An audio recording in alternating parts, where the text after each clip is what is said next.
ವಿಧವೈಕ್ಯವನೆಲ್ಲ ಮೋದಲು ಕನ್ನಡಲಿ ಬೋಧಿಸುತ್ತ ಜನರ ಭೇದ ಮತಿ ಕೆಡಿಸಿರುವ ಸಾಧು ನಿಜ ಗುಣಿಗೆ ಮಣಿಯುವೆನು ಸಾಧು ನಿಜ ಗುಣಿಗೆ ಮಣಿಯುವೆನು ನಿಜವನ್ನರಿಸುವ ಶ್ರೀ ನಿಜ ಗುಣಿಯ ಗ್ರಂಥವನು ನಿಜವಾಗಿ ಮೊಳಗಿಸುವ ಸುಜನರಿಗೆ ನಿತ್ಯ ನಮಿಸುವೆನು ಸುಜನರಿಗೆ ನಿತ್ಯ ನಮಿಸುವೆನು ಬದ್ಧ ಜೀವರಿಗೆಲ್ಲ ಅದ್ವೈತ ಬೋಧದಿ ಶುದ್ಧರನ್ನಾಗಿ ಗೈದ ಶ್ರೀ ನಡೆಸಿದ್ದ ಸಿದ್ಧಾರೂಢರಿಗೆ ನತನಪ್ಪೇ ಸಿದ್ಧಾರೂಢರಿಗೆ ನತನಪ್ಪೇ ಬಾಳ ಬಲ ವೇದಾಂತಕ್ಕೆ ಸರಿ ಬಾಳ ಗಚ್ಚರಿಕೆ ವದನಕ ಬಾಳ ಕೂಗುತ್ತಲಿಪ್ಪವೇ ಶಾಸ್ತ್ರ ನಂಬುವನರಿಗಳು ಬಾಳ ಶಕ್ತಿಯ ಸಿಂಹಗರ್ಜನೆ ಬಾಳ ಕೇಳಿದ ಬಳಿಕ ಕೂಗವು ಬಾಳ ಕೇಳಲು ಬೇಕು ವೇದ ಎಂಬ ಶಾಸ್ತ್ರವನ್ನು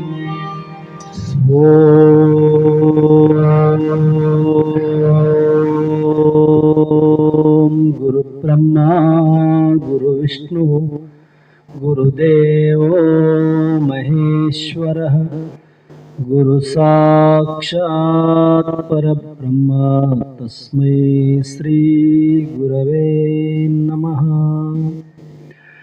ಪರಮ ಪೂಜ್ಯರು ಶ್ರೋತ್ರಿಯ ಬ್ರಹ್ಮನಿಷ್ಠರು ಸದ್ಗುರುಗಳಾದ ಶ್ರೀ ಅಭಿನವ ನಿಜಗುಣ ಪಂಗಳ ಶ್ರೀಚರಣ ಕಮಲಗಳಲ್ಲಿ ಶಿರಸಾಷ್ಟಾಂಗ ಪೂರ್ವಕವಾಗಿ ನಮನಗಳನ್ನು ಗೈಯುತ್ತಾ ಪರಮ ಪೂಜ್ಯರು ಶ್ರೋತ್ರಿಯ ಬ್ರಹ್ಮನಿಷ್ಠರು ಬ್ರಹ್ಮಲೀನರಾದ ಸದ್ಗುರು ಶ್ರೀ ಬಸವಾನಂದಾಜಿಯವರ ಶ್ರೀಚರಣ ಕಮಲಗಳನ್ನು ಎಲ್ಲ ಮಂದಿರದಲ್ಲಿ ಸ್ಥಾಪಿಸಿ ಜಗತ್ತೊಂದ್ಯರು ಸಾಕ್ಷಾತ್ ಪರಶಿವನ ಅವತಾರಿಗಳು ಸಾಧು ಚಕ್ರವರ್ತಿ ಸದ್ಗುರು ಶ್ರೀ ಸಿದ್ಧಾರೂಢ ಮಹಾಸ್ವಾಮಿಗಳ ಶ್ರೀಚರಣ ಕಮಲಗಳಲ್ಲಿಯೂ ಪರಮ ಪೂಜ್ಯರು ಸದ್ಗುರುಗಳಾದ ಶ್ರೋತ್ರಿಯ ಬ್ರಹ್ಮನಿಷ್ಠರು ಆರೂಢ ಜ್ಯೋತಿ ಶಿವತ್ರಪ್ ಮಹಾಸ್ವಾಮಿಗಳ ಶ್ರೀಚರಣ ಕಮಲಗಳಲ್ಲಿಯೂ ಶಿರಸಾಷ್ಟಾಂಗ ಪೂರ್ವಕವಾಗಿ ನಮನಗಳನ್ನು ಗೈಯುತ್ತಾ ಇಲ್ಲಿರುವ ಎಲ್ಲ ಶರಣರಿಗೆ ಅನೇಕ ಶರಣಾರ್ಥಿಗಳನ್ನು ತಿಳಿಸುತ್ತಾ ನಡೆದಿರುವಂಥ ಶಾಸ್ತ್ರ ಶ್ರೀಮದ್ ಭಗವದ್ಗೀತಾ ಎನ್ನುವ ಗ್ರಂಥದ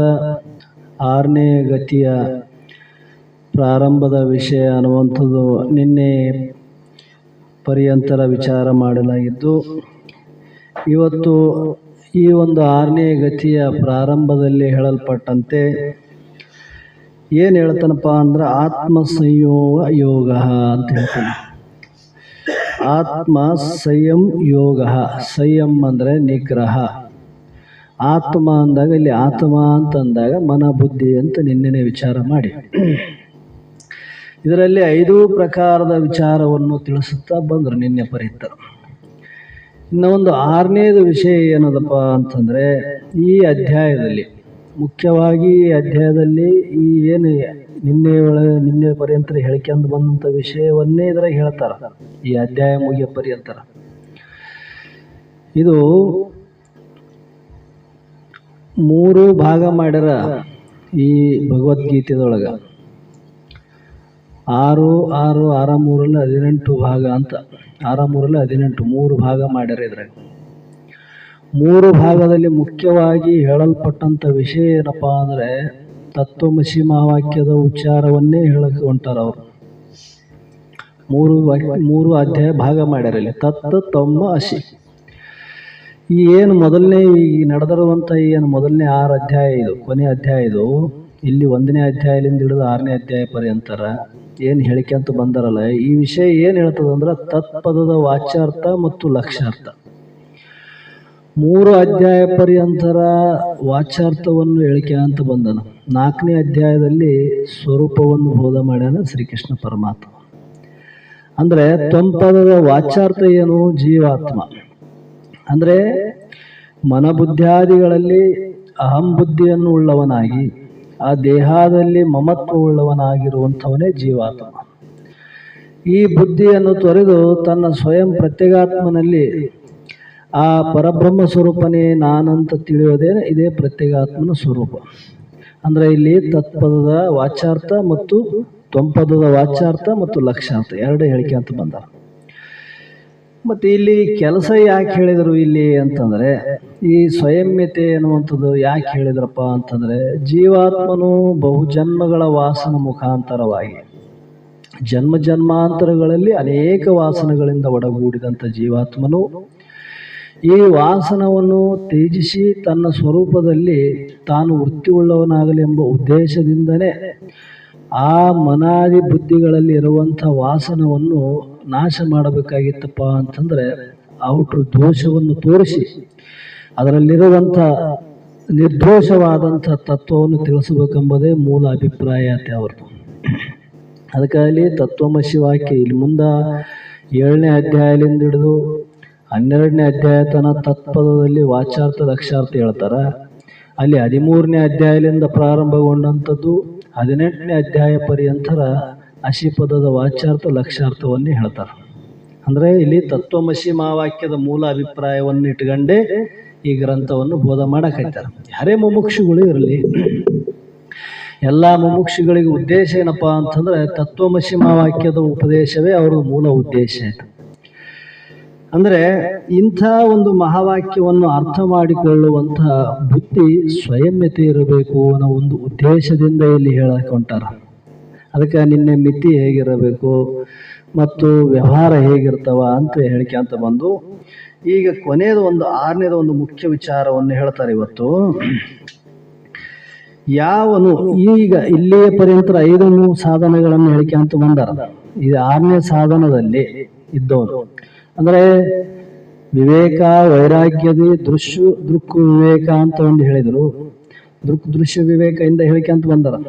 ಅಂದರೆ ಈ ಚಂಚಲ ವೃತ್ತಿಯಿಂದ ತನ್ನ ಆತ್ಮಸ್ವರೂಪ ಆಕಾರ ವೃತ್ತಿಯನ್ನು ಮಾಡಿಕೊಳ್ಳಬೇಕಾದ್ರೆ ಸ್ವಾಭಾವಿಕವಾಗಿ ಮನಸ್ಸು ಚಂಚಲ ಸ್ವರೂಪ ಐತೆ. ಅಂತಹ ಚಂಚಲವನ್ನು ಕಳ್ಕೊಳ್ಳಲಿಕ್ಕೆ ಉತ್ತಮವಾದ ಸಾಧನೆ ಆದ ಮುಮುಕ್ಷಿಗೆ ಅಂದ್ರೆ ದೃಕ್ ವಿವೇಕ ಅಂತ. ಯಾವಾಗಲೂ ದೃಶ್ಯವಾಗಿರುವಂಥವು ಅನಾತ್ಮ ವಸ್ತುಗಳು ಅದನ್ನು ಅರಿಯುವಂಥ ದೃಕ್ ಸ್ವರೂಪ ಪ್ರತ್ಯೇಗಾತ್ಮನೇ ನಾನು ಅಂತ ಅನುಸಂಧಾನ ಮಾಡೋದೇನದ ಇದೇ ವಿವೇಕ. ಇದು ಎಚ್ಚರ ಇರಬೇಕು ಅಂದ್ರೆ ಮುಮುಕ್ಷುಗಳಿಗೆ ಬಹಳ ಎಚ್ಚರ ಇರಬೇಕು ಅಂತ ಹೇಳ್ತಾರೆ. ಯಾಕಂದ್ರೆ ಇವೆಲ್ಲ ಸಾಧನಗಳು ಏನಿದಾವಪ್ಪ ಅಂದ್ರೆ ನಿನ್ನ ಮೂಲ ಸ್ವರೂಪವನ್ನು ಸೇರುವುದಕ್ಕೆ ಇದು ಸಾಧನಗಳೇ ಹೊರತು ಅನ್ಯಥಾ ಬೇರೆ ದುರ್ಗತಿಗೆ ಕಾರಣವಲ್ಲ. ಇಂಥ ಸಾಧನ ಮಾಡಕತ್ತಾನ ಮುಮುಕ್ಷು, ಶ್ರವಣ ಮಾಡಕತ್ತಾನ, ಮನನನು ಮಾಡಕತ್ತಾನ. ಈ ಸಾಧನದಲ್ಲಿ ನಾವೆಲ್ಲರೂ ತೊಡಗಿವಿ. ನಾವು ನಿತ್ಯ ಗುರುಗಳ ಮುಖಾಂತರ ವೇದಾಂತ ಶಾಸ್ತ್ರವನ್ನು ಚಿಂತನೆ ಮಾಡ್ತೀವಿ, ಶ್ರವಣ ಮಾಡ್ತೀವಿ. ಅದ್ರ ಬಗ್ಗೆ ಕೆಲವು ಸಮಯ ಆದ್ರೂ ಬಹಳ ಬೇಡ ನಮಗೆ 24 ಗಂಟೆ ಇದರೊಳಗೆ ಒಂದು ತಾಸು ಆದ್ರೂ, ಒಂದು 10 ನಿಮಿಷ ಆದ್ರೂ ನಮ್ಗೆ ಅದ್ರ ಸ್ಮರಣೆ ಬರ್ತಾ ಇತ್ತು, ಅದ್ರ ಚಿಂತನೆ ಮಾಡ್ತಾ ಇದ್ವಪ್ಪ ಅಂದ್ರೆ, ಇಂಥ ಸಂದರ್ಭದಲ್ಲಿ ಏನಾದ್ರೆ ಶರೀರ ನಾಶ ಆದ್ರೆ ಏನು ಮಾಡಬೇಕು? ಅವನು ಏನಾಗ್ತಾನ ಮುಂದ ಅಂತಂದ್ರೆ ಅದಕ್ಕೆ ಹೇಳ್ತಾರ ಅವರು, ಯೋಗ ಭ್ರಷ್ಟನು ಗತಿ ಸಾಧನ ಮಾಡುತ್ತಾ ಸಿದ್ಧಿಯಾಗದೆ. ಈಗ ಮೋಕ್ಷ ಮಾರ್ಗಕ್ಕೆ ನಾವು ಹೋಗ್ಬೇಕೆಂಬುದು ನಮ್ಮೆಲ್ಲರ ಉದ್ದೇಶ ಅದ. ಮುಕ್ತಿಯನ್ನು ಪಡಿಬೇಕು, ಈ ಜನನ ಮರಣದಿಂದ ಬಿಡುಗಡೆ ಆಗ್ಬೇಕು ಅನ್ನೋ ಉದ್ದೇಶ ಇಟ್ಕೊಂಡೇ ಶಾಸ್ತ್ರ ಕೇಳಕತ್ತೀವಿ, ಅದ್ರ ಬಗ್ಗೆ ಚಿಂತನೂ ಮಾಡಕತ್ತೀವಿ. ಇಂಥ ಸಾಧನ ಮಾಡುವ ಸಂದರ್ಭದಲ್ಲಿ ಮರಣ ಪಟ್ಟರೆ ನಾವು ಏನಾದರೂ ಶರೀರ ಪ್ರಾರಬ್ಧ ವಶದಿಂದ ನಾಶ ಆಯಿತು, ಶರೀರ ಅಂತ ಒಂದ್ ದಿವಸ ಮರಣ ಇರೋದೆ, ಶರೀರಕ್ಕೆ ಹುಟ್ಟದಂದ್ಮೇಲೆ ಅದು ನಾಶ ಆಗದೆ ಇಂತ ಆಯ್ತಂದ್ರೆ ಇಲ್ಲಿವರೆಗೆ ಮಾಡಿದ ಸಾಧನೆ ಎಲ್ಲ ವ್ಯರ್ಥ ಆಯ್ತಲ್ರಿ. ಯಾಕಂದ್ರೆ ನಾವಿನ್ನ ಮುಟ್ಟಿಲ್ಲ, ಮೋಕ್ಷ ಅನ್ನುವಂಥದ್ದು ನಮಗೆ ಆ ಅನುಭವ ಆಗೇ ಇಲ್ಲ. ಆತ್ಮಾನಂದದ ಅನುಭವವನ್ನು ನಾವು ಮಾಡಿಕೊಂಡೇ ಇಲ್ಲ. ಇನ್ನ ಕೇಳೋದ್ರಾಗ ತಿಳ್ಕೊಂಬೋದ್ರಾಗ ಇದ್ದೀವಿ. ನಮ್ಮ ಶರೀರ ನಾಶ ಆಯ್ತು, ನಾವು ಮಾಡಿದ ಸಾಧನೆ ವ್ಯರ್ಥ ಆಯ್ತೇನು ಅಂತಂದ್ರೆ ಇದು ಎಂದೂ ವ್ಯರ್ಥ ಆಗೋದಿಲ್ಲ. ಯಾಕೆ ಹಂಗಿಲ್ರಿ? ಮತ್ತೆ ಈ ಶರೀರನೇ ಇಲ್ಲ ಅಂದ್ಮೇಲೆ ಅವ್ರದ್ದೆಲ್ಲ ಹೋಗ್ತದಂದ್ರೆ ಹಂಗಲ್ಲ ಅಂತ ಹೇಳ್ತಾರ ಅವ್ರು. ಹೆಂಗಂದ್ರೆ ಒಂದು ಗ್ರಾಮಕ್ಕೆ ನಾವು ಹೋಗಬೇಕಾದರೆ, ಒಂದು ಊರಿಗೆ ಹೋಗಬೇಕಾದರೆ ದಾರಿ ಹಿಡಿದು ಹೊಂಟಿವಿ. ಊರು ರಾಯಚೂರಿಗೆ ಹೊಂಟಿವಿ, ದಾರಿ ಮಧ್ಯದಲ್ಲೇ ನಮಗೆ ದಣಿಕೆ ಆಗಿ ಅಲ್ಲೇ ಆಯಾಸ ಪಟ್ಟು ಅಲ್ಲೇ ವಿಶ್ರಾಂತಿ ಮಾಡಿವಿ. ಈಗ ಒಂದು ದಾರಿ ಇನ್ನೊಂದು 10-12 ಕಿಲೋಮೀಟರ್ ದೂರ ಐತೆ ಊರು. ಈಗ ನೆಡುವ ಮಧ್ಯದಲ್ಲಿ ಇದ್ದು ವಿಶ್ರಾಂತಿ ಮಾಡ್ಯಾನ ಅಂತಂದ ಮೇಲೆ ಅವನು ಮತ್ತೆ ಬೆಳಿಗ್ಗೆ ಎದ್ದು ಕೇಸಿ ಮುಂದಿನ ದಾರಿಗೆ ಹೋಗ್ತಾನೋ ಏನು ಮತ್ತೆ ಹಿಂದಕ್ಕಲಿಂದ ಮತ್ತೆ ನಡ್ಕೊಂತ ಬರ್ತಾನ? ಇಲ್ಲ, ಎಲ್ಲಿ ಬಿಟ್ಟಾನ ಅಲ್ಲಿಂದ ಮತ್ತೆ ಮುಂದೆ ದಾರಿ ನಡೀತಾನ. ಅದರಂತೆ ಮುಮುಕ್ಷು ಸಾಧನ ಮಾರ್ಗದಲ್ಲಿದ್ದಂಥವನು, ಈ ಶ್ರವಣಾದಿಗಳಲ್ಲಿದ್ದಂಥವನು ಎಲ್ಲಿವರೆಗೆ ಕೇಳ್ಯಾನ, ಎಲ್ಲಿವರೆಗೆ ಅವನಿಗೆ ಸಂಸ್ಕಾರ ಐತೆ, ಅಲ್ಲಿಂದ ಪುನಃ ಮತ್ತೆ ಪ್ರವೃತ್ತಿ ಆಗ್ತಾನೆ ಹೊರತು ಈ ಪಾರಮಾರ್ಥದಲ್ಲಿ ಎಂದು ದುರ್ಗತಿಗೆ ಕಾರಣನಾಗುವುದಿಲ್ಲ ಅಂದ್ರು ಅವ್ರು. ಅಂದ್ರೆ ಈ ಕ್ರಮವಾಗಿ ಬಂದವರು, ಅಕ್ರಮವಾಗಿ ಅಂದ್ರೆ ಅಲ್ಲಿ ಇಲ್ಲಿ ಅಂತ ಅಂದವರಲ್ಲ, ಕ್ರಮವಾಗಿ ಈ ಶಾಸ್ತ್ರಗಳನ್ನ ಶ್ರವಣ ಮಾಡಿದವರು, ನಿತ್ಯ ವೇದಾಂತ ಚಿಂತನ ಮಾಡತಕ್ಕಂಥವ್ರು ಏನಿದಾರ, ಈ ಕ್ರಮದಿಂದ ಹೋಗುವಂತ ಸಂದರ್ಭದಲ್ಲಿ ಶರೀರ ಏನಾದ್ರೂ ಹೋಯ್ತುಪ್ಪ ಅಂದ್ರೆ ಅವ್ರು ದುರ್ಗತಿಗೆ ಕಾರಣ ಆಗಲ್ಲದಿಲ್ಲ. ಏನು ಮಾಡೋದು ಬೇಡ, ಅವರು ಶಾಸ್ತ್ರ ಕೇಳೋದು, ಶಾಸ್ತ್ರ ಬಗ್ಗೆ ಚಿಂತನ ಮಾಡೋದು, ಇವೆರಡು ಬಹಳ ದೃಢವಾಗಿ ನಿಂತು ಅಂದ್ರೆ ಅವ್ರು ಎಂದೂ ದುರ್ಗತಿಗೆ ಕಾರಣ ಆಗಿಲ್ಲ. ಶಾಸ್ತ್ರ ಎಲ್ಲಿರ್ತದ ಅಲ್ಲಿ ಅನೀತಿ ಎಂದು ಪ್ರವೇಶ ಮಾಡಂಗಿಲ್ಲ, ಅಲ್ಲಿ ಅಧರ್ಮ ಎಂದು ಹೊಟ್ಟಿಸೋದಿಲ್ಲ. ಯಾಕ? ಶಾಸ್ತ್ರದ ಅನುಭವ ಇರ್ತದ, ಬಲ ಇರ್ತದ ಅವರಿಗೆ. ಎಂತಹ ಸಂದರ್ಭ ಬಂದ್ರು ಅದನ್ನ ಧೈರ್ಯದಿಂದ ಎದುರಿಸುವ ಪ್ರಯತ್ನ ಮಾಡ್ತಾರೆ ಹೊರತು ಹೇಳಿ ಎಂದು ಆಗಂಗಿಲ್ಲ. ಅವರು ಎಂಥದೇ ಬರಲಿ ಪ್ರಪಂಚದಲ್ಲಿ ಪ್ರಾರಬ್ಧ ವಶದಿಂದ ಬೇಕಾದ್ದು ಬರಬಹುದು. ಹಿಂಗೆ ಇರ್ತದಂತ ನೇಮ ಇಲ್ಲ, ಎಲ್ಲರೂ ಹಿಂಗೆ ಇರ್ತವಂತ ಏನು ನೇಮ ಇಲ್ಲ. ಇದ್ರಾಗ ಶರೀರಕ್ಕೆ ಬರ್ಬೋದು, ಅನೇಕ ರೀತಿಯಿಂದ ಬಂದರೂ ಕೂಡ ಅದನ್ನ ಎದುರಿಸ್ತಾನ ಹೊರತು ಅದಕ್ಕೆ ಎಂದು ಬೆನ್ನು ಕೊಟ್ಟು ಏಡಿ ಆಗಿ ಬರಂಗಿಲ್ಲ. ಅದು ಬಲ ಇರ್ತದೆ. ಯಾಕಂದ್ರೆ ಅವನಲ್ಲಿ ದುರ್ಗತಿ ಕೆಲಸ ದುರ್ವಿಚಾರಗಳು ಅವನಲ್ಲಿ ಬರೋದೇ ಇಲ್ಲ. ಹೀಗೆ ಇರುವುದರಿಂದ ಅವರು ಏನಪ್ಪಾ ಅಂದ್ರೆ ಯೋಗ ಭ್ರಷ್ಟನು ಮುಂದೆ ಸಾಗುತ್ತಾನೆ ವಿನಮ್ ಹಿಂದಕ್ಕೆ ಬರುವುದಿಲ್ಲ. ಅವನು ಮತ್ತೆ ಹೆಂಗ ಮೊದಲು ಎಲ್ಲಿಗೆ ಬಿಟ್ಟನು ದಾರಿ ಅಲ್ಲಿಂದ ಮುಂದಕ್ಕೆ ಹೋಗ್ತಾನೆ ಹೊರತು ಮತ್ತೆ ಹಿಂದಿಲಿಂದ ಬರ್ತಾನೆ ಬರಂಗಿಲ್ಲ. ಅದರಂತೆ ತಿಳ್ಕ ಅಂತ ಹೇಳ್ತಾನ. ಈ ವಿಷಯಗಳನ್ನೇ ಈ ಮುಂದೆ ಹೇಳ್ತಕ್ಕಂಥ ವಿಚಾರ ಒಂದೊಂದು ರೀತಿ ಹೇಳ್ತೀನಿ ವಿಸ್ತಾರವಾಗಿ ನೋಡು ಅರ್ಜುನ ಅಂತ ಹೇಳ್ತಾನ. ಹೆಂಗಪ್ಪ ಅಂತಂದ್ರೆ, ಅನಾಶ್ರಿತಂ ಕರ್ಮಫಲಂ ಕಾರ್ಯಂ ಕರ್ಮ ಕರೋತಿ ಯಃ ಸನ್ಯಾಸಿ ಚ ಯೋಗಿ ಚ ನ ನಿರಗ್ನಿರ್ಚ ಅಕ್ರಿಯ ಅಂತ ಹೇಳ್ತಾನೆ. ಅಕ್ರಿಯ ನೋಡು, ಈ ಆತ್ಮಜ್ಞಾನಕ್ಕೆ ಅಂದ್ರೆ ನಮ್ಮ ಸ್ವರೂಪದ ಸಾಕ್ಷಾತ್ಕಾರ. ಆತ್ಮಜ್ಞಾನ ಅಂದ್ರೆ ಆತ್ಮನೇ ನಾನಿದ್ದೇನೆ ಎಂಬುದೇ ಜ್ಞಾನ. ನಾನೇನ್ ತಿಳ್ಕೊಂಡಿನಿ ಇಲ್ಲಿವರೆಗೆ ದೇಹವೇ ನಾನು ಅಂತ ತಿಳಿದಿರೋದೇ ಅಜ್ಞಾನ. ಇದಕ್ಕೆ ವಿರುದ್ಧವಾಗಿ ತಿಳಿದೇನದ, ಈ ದೇಹ ನಾನಲ್ಲ, ಈ ದೇಹ ನಂದು ಅಲ್ಲ, ಇದು ಪಂಚಮಹಾಭೂತದ ಕಾರ್ಯರೂಪವಾಗಿರುವಂಥದ್ದು, ಜನನ ಮರಣ ಉಳ್ಳದ್ದು, ನಾಶ ಉಳ್ಳದ್ದು, ಇದು ಹೇಯವಾಗಿರುವಂಥದ್ದು ಅಂತ ತಿಳಿದು ಇದನ್ನ ನೇತಿಗಳೆದು ಇದಕ್ಕೆ ವಿಲಕ್ಷಣವಾಗಿರುವಂಥ ಸಚ್ಚಿದಾನಂದ ಸ್ವರೂಪನಾದ ಆತ್ಮನೇ ನಾನಿದ್ದೇನೆ ಅಂತ ತಿಳಿಯೋದೇ ಇದು ಜ್ಞಾನ. ಇದಕ್ಕೆ ವಿರುದ್ಧವಾಗಿ ತಿಳಿದದ್ದು ಅಜ್ಞಾನ. ಇಂಥ ಆತ್ಮಜ್ಞಾನಕ್ಕೆ, ಇಂಥ ಆತ್ಮಜ್ಞಾನ ನಮಗೆ ಪ್ರಾಪ್ತಿ ಆಗಬೇಕಾಗಿತ್ತಪ್ಪ ಅಂದ್ರೆ ಎರಡು ಸಾಧನೆಗಳು ಉಂಟು ಅಂತ ಹೇಳ್ತಾನೆ. ಯಾವುವು ಅಂದ್ರೆ ಅಂತರಂಗ ಬಹಿರಂಗವೆಂದು ಎರಡು ಸಾಧನೆಗಳು ಉಂಟು. ಆ ಬಹಿರಂಗ ಸಾಧನೆಗಳು ಯಾವುವು ಮತ್ತು ಅಂತರಂಗದ ಸಾಧನೆಗಳು ಯಾವುವು? ಸಾಧನೆ ಅಂದ್ರೆ ಉಪಾಯ, ಒಂದು ಉಪಾಯ ಬೇಕಲ್ಲ, ಯಾವುದಾದ್ರೂ ಒಂದು ಅನುವು ಬೇಕು ನಮಗ. ಜ್ಞಾನ ಏನು ಪಡಿಬೇಕು, ಅದಕ್ಕೊಂದು ಉಪಾಯ ಏನಪ್ಪ, ಏನು ಅನುವು, ಯಾವ ಅನುವಿನಿಂದ ನಾನು ಸರಳವಾಗಿ ಪಡಿತೀನಿ ಅನ್ನೋದು ಮುಖ್ಯ ಇಲ್ಲಿ. ಅದಕ್ಕೆ ಇಲ್ಲಿ ಕರ್ಮಯೋಗವು ಬಹಿರಂಗ ಸಾಧನೆ, ಅದು 3, 4 ಮತ್ತು 5ನೇ ಅಧ್ಯಾಯದಲ್ಲಿ ಪ್ರತಿಪಾದಿಸಲ್ಪಡುತ್ತದೆ. ಇಲ್ಲಿ ಎಲ್ಲಿವರೆಗೆ ಹೇಳಿವಿ ಇಂದ ಹೇಳ್ಕೊಂತ ಬಂದೇ ನಾವು. ಎಲ್ಲಿ ಹೇಳಿವಿ? 3, 4, 5ನೇ ಅಧ್ಯಾಯದಲ್ಲಿ ಹೇಳಲ್ಪಟ್ಟಿವೆ. ಏನು ಹೇಳಲ್ಪಟ್ಟಿವಿ? ಕರ್ಮಯೋಗ ಸಾಧನೆ. ಎಂತಹ ಕರ್ಮ ಹೇಳಿದ್ರಲ್ಲಿ? ಕರ್ಮ ಅಂದ್ರೆ ಯಾವ ಕರ್ಮ? ನಿಷ್ಕಾಮ ಕರ್ಮ, ಯಾವ ಫಲದ ಅಪೇಕ್ಷೆ ಇಲ್ಲದಂತೆ ತಾನು ಕರ್ತವ್ಯ ರೂಪವಾದ ಕರ್ಮಗಳನ್ನು ಮಾಡುವುದೇನದ ಇದು ಕರ್ಮ ಅಂತ ಕರೆದ್ರು. ಅಂದ್ರೆ ಅದರಲ್ಲಿ ಯಾವ ಫಲದ ಅಪೇಕ್ಷೆ ಇಲ್ಲ ಅವನಿಗೆ. ಪ್ರಾರಬ್ಧ ವಶದಿಂದ ಏನು ತನಗ ದೊರೀತದ, ಏನು ತಾನು ಮಾಡ್ತಾನ, ಅದರಲ್ಲಿ ನಿರಾಪೇಕ್ಷ ಬುದ್ಧಿಯಿಂದ ತಾನು ಮಾಡತಕ್ಕಂಥ ಕರ್ತವ್ಯ, ಒಂದು ಕರ್ತವ್ಯವನ್ನು ಪಾಲನೆ ಮಾಡ್ತಾನೆ ಹೊರತು ಅದರಲ್ಲಿ ಯಾವ ಫಲದ ಅಪೇಕ್ಷೆ ಮಾಡೋದಿಲ್ಲ. ಇದು ಒಂದು ಯೋಗ, ಇದಕ್ಕೆ ಕರ್ಮಯೋಗ ಅಂತ ಹೇಳ್ತಾರೆ. ಇದು ಬಹಿರಂಗದ ಸಾಧನೆ. ಅಂದ್ರೆ ಹೊರಗ ಕ್ರಿಯೆಯನ್ನು ಆಡ್ತಾನ, ಕ್ರಿಯೆಯಲ್ಲಿ ತನ್ನ ಅಪೇಕ್ಷೆ ಇಲ್ಲ, ಸ್ವಾರ್ಥತೆ ಇಲ್ಲ, ಯಾವುದೇ ಇಲ್ಲ ಅದರಲ್ಲಿ. ಇದು ಹೇಳಿ ಮತ್ತು 4, 5 ಅಧ್ಯಾಯದಲ್ಲಿ ಪ್ರತಿಪಾದಿಸಲ್ಪಡುತ್ತದೆ. ಧ್ಯಾನ ಯೋಗವೆಂದರೆ ನಿಧಿಧ್ಯಾಸನ. ಇಲ್ಲಿ ಧ್ಯಾನ ಅಂತ ಎದಕ್ಕಂದ್ರು, ಸಾಮಾನ್ಯವಾಗಿ ಯೋಗಶಾಸ್ತ್ರದಲ್ಲಿ ಧ್ಯಾನ ಬರ್ತದೆ. ಏನು ಧ್ಯಾನ? ಅನೇಕ ವಿಧವಾಗಿ ಹೇಳ್ಯಾರ, ಅಂತರಂಗ ಬಹಿರಂಗ. ಮತ್ತೆ ಅದರಲ್ಲಿ ಕೂಡ ಧ್ಯಾನದಲ್ಲಿ ಮಂತ್ರ ಧ್ಯಾನ ಅವು ಅನೇಕ ರೀತಿ ಹೇಳಿದ್ರು ಕೂಡ ಇಲ್ಲಿ ನಮ್ಮ ಶಾಸ್ತ್ರದಲ್ಲಿ ವೇದಾಂತದಲ್ಲಿ ಧ್ಯಾನ ಅಂತ ಎದಕ್ಕಂತಾರ? ನಿಧಿಧ್ಯಾಸನವೇ ಧ್ಯಾನ. ನೋಡು, ಸಾಮಾನ್ಯವಾಗಿ ಧ್ಯಾನ ಮಾಡಬೇಕಾದ್ರೆ ಅಲ್ಲಿ ದ್ವೈತ ಎರಡು ಇರಬೇಕಲ್ಲಿ. ಧ್ಯಾನ ಮಾಡಿಸಿಕೊಳ್ಳುವವನು, ಧ್ಯಾನ ಮಾಡುವವನು ಇಬ್ಬರಿದ್ರೆ ಧ್ಯಾನ ಮಾಡಕ್ ಬರ್ತದ. ಆದರೆ ನಿಧಿಧ್ಯಾಸನ ಹೆಂಗೈತೆ ಅಂದ್ರೆ ಭೇದವನ್ನು ಕೆಡಿಸಿ ಅಭೇದವನ್ನು ಉಂಟು ಮಾಡ್ತದ. ನಿಧಿಧ್ಯಾಸನ ಅಂದ್ರೆ ಏನು? ತನ್ನ ಆತ್ಮಾಕಾರ ವೃತ್ತಿಯನ್ನು ಪುನಃ ಪುನಃ ವೃತ್ತಿಯನ್ನು ಅದನ್ನ ಪ್ರವೃತ್ತಿ ಮಾಡುವುದೇ ನಿಧಿಧ್ಯಾಸನ. ಏನು ತಾನು ತಿಳಿದಾನ ಅದರಲ್ಲೇ ವೃತ್ತಿಯನ್ನು ನಿಲ್ಲಿಸೋ ಪ್ರಯತ್ನ ಮಾಡೋದೇ ನಿಧಿಧ್ಯಾಸನ. ತಾನು ಯಾವ ಸ್ವರೂಪವನ್ನು ತನ್ನ ಅನುಭವಕ್ಕೆ ತಂದುಕೊಂಡಾನ ಯಾವಾಗಲೂ ಆ ಅನುಭವವನ್ನು ಮಾಡಿಕೊಳ್ಳುವುದೇ ಅವನು ನಿಧಿಧ್ಯಾಸನ. ಇದೇ ಒಂದು ಧ್ಯಾನ ಅವನಿಗೆ ಇರ್ತದ ಅಂದ್ರೆ ಅವರು. ಹೀಗೆ ಅದು ಶ್ರವಣ ಮನನಗಳ ಫಲ. ನಿಧಿಧ್ಯಾಸನ ಸುಮ್ಮನೆ ಆಗ್ತದೆ? ನಿಧಿಧ್ಯಾಸನ ಆಗಬೇಕಾದ್ರೆ ಮೊದಲು ಗುರುಮುಖಾಂತರ ಸರ್ವ ರೀತಿಯಿಂದ ಶಾಸ್ತ್ರ ಶ್ರವಣ ಮಾಡಿರಬೇಕು. ಕ್ರಮವತ್ತಾಗಿ ಪ್ರಕ್ರಿಯೆಯಾಗಿ ಗ್ರಂಥಗಳನ್ನ ಸರಿಯಾದ ರೀತಿಯಿಂದ ಕ್ರಮಬದ್ಧವಾಗಿ ಶ್ರವಣ ಮಾಡಬೇಕು. ಶ್ರವಣ ಮಾಡಿದಂಥ ಶಾಸ್ತ್ರವನ್ನು ಚಿಂತನ ರೂಪವಾದ ಮನನವನ್ನು ಮಾಡಿ ಅದಕ್ಕೆ ಅನೇಕ ಯುಕ್ತಿ ದೃಷ್ಟಾಂತಗಳನ್ನು ಜೋಡಿಸಿ ತಾನು ಭೇದವನ್ನು ನಿರಾಕರಣೆ ಮಾಡಿ ಅಭೇದವನ್ನು ಸ್ತುತಿ ಮಾಡುವಂಥ ವಾಕ್ಯಗಳಲ್ಲೇ ಪ್ರವೃತ್ತಿ ಆಗುವಂಥ ಚಿಂತನೆ ಮಾಡುವಂಥದ್ದು ಮನನ.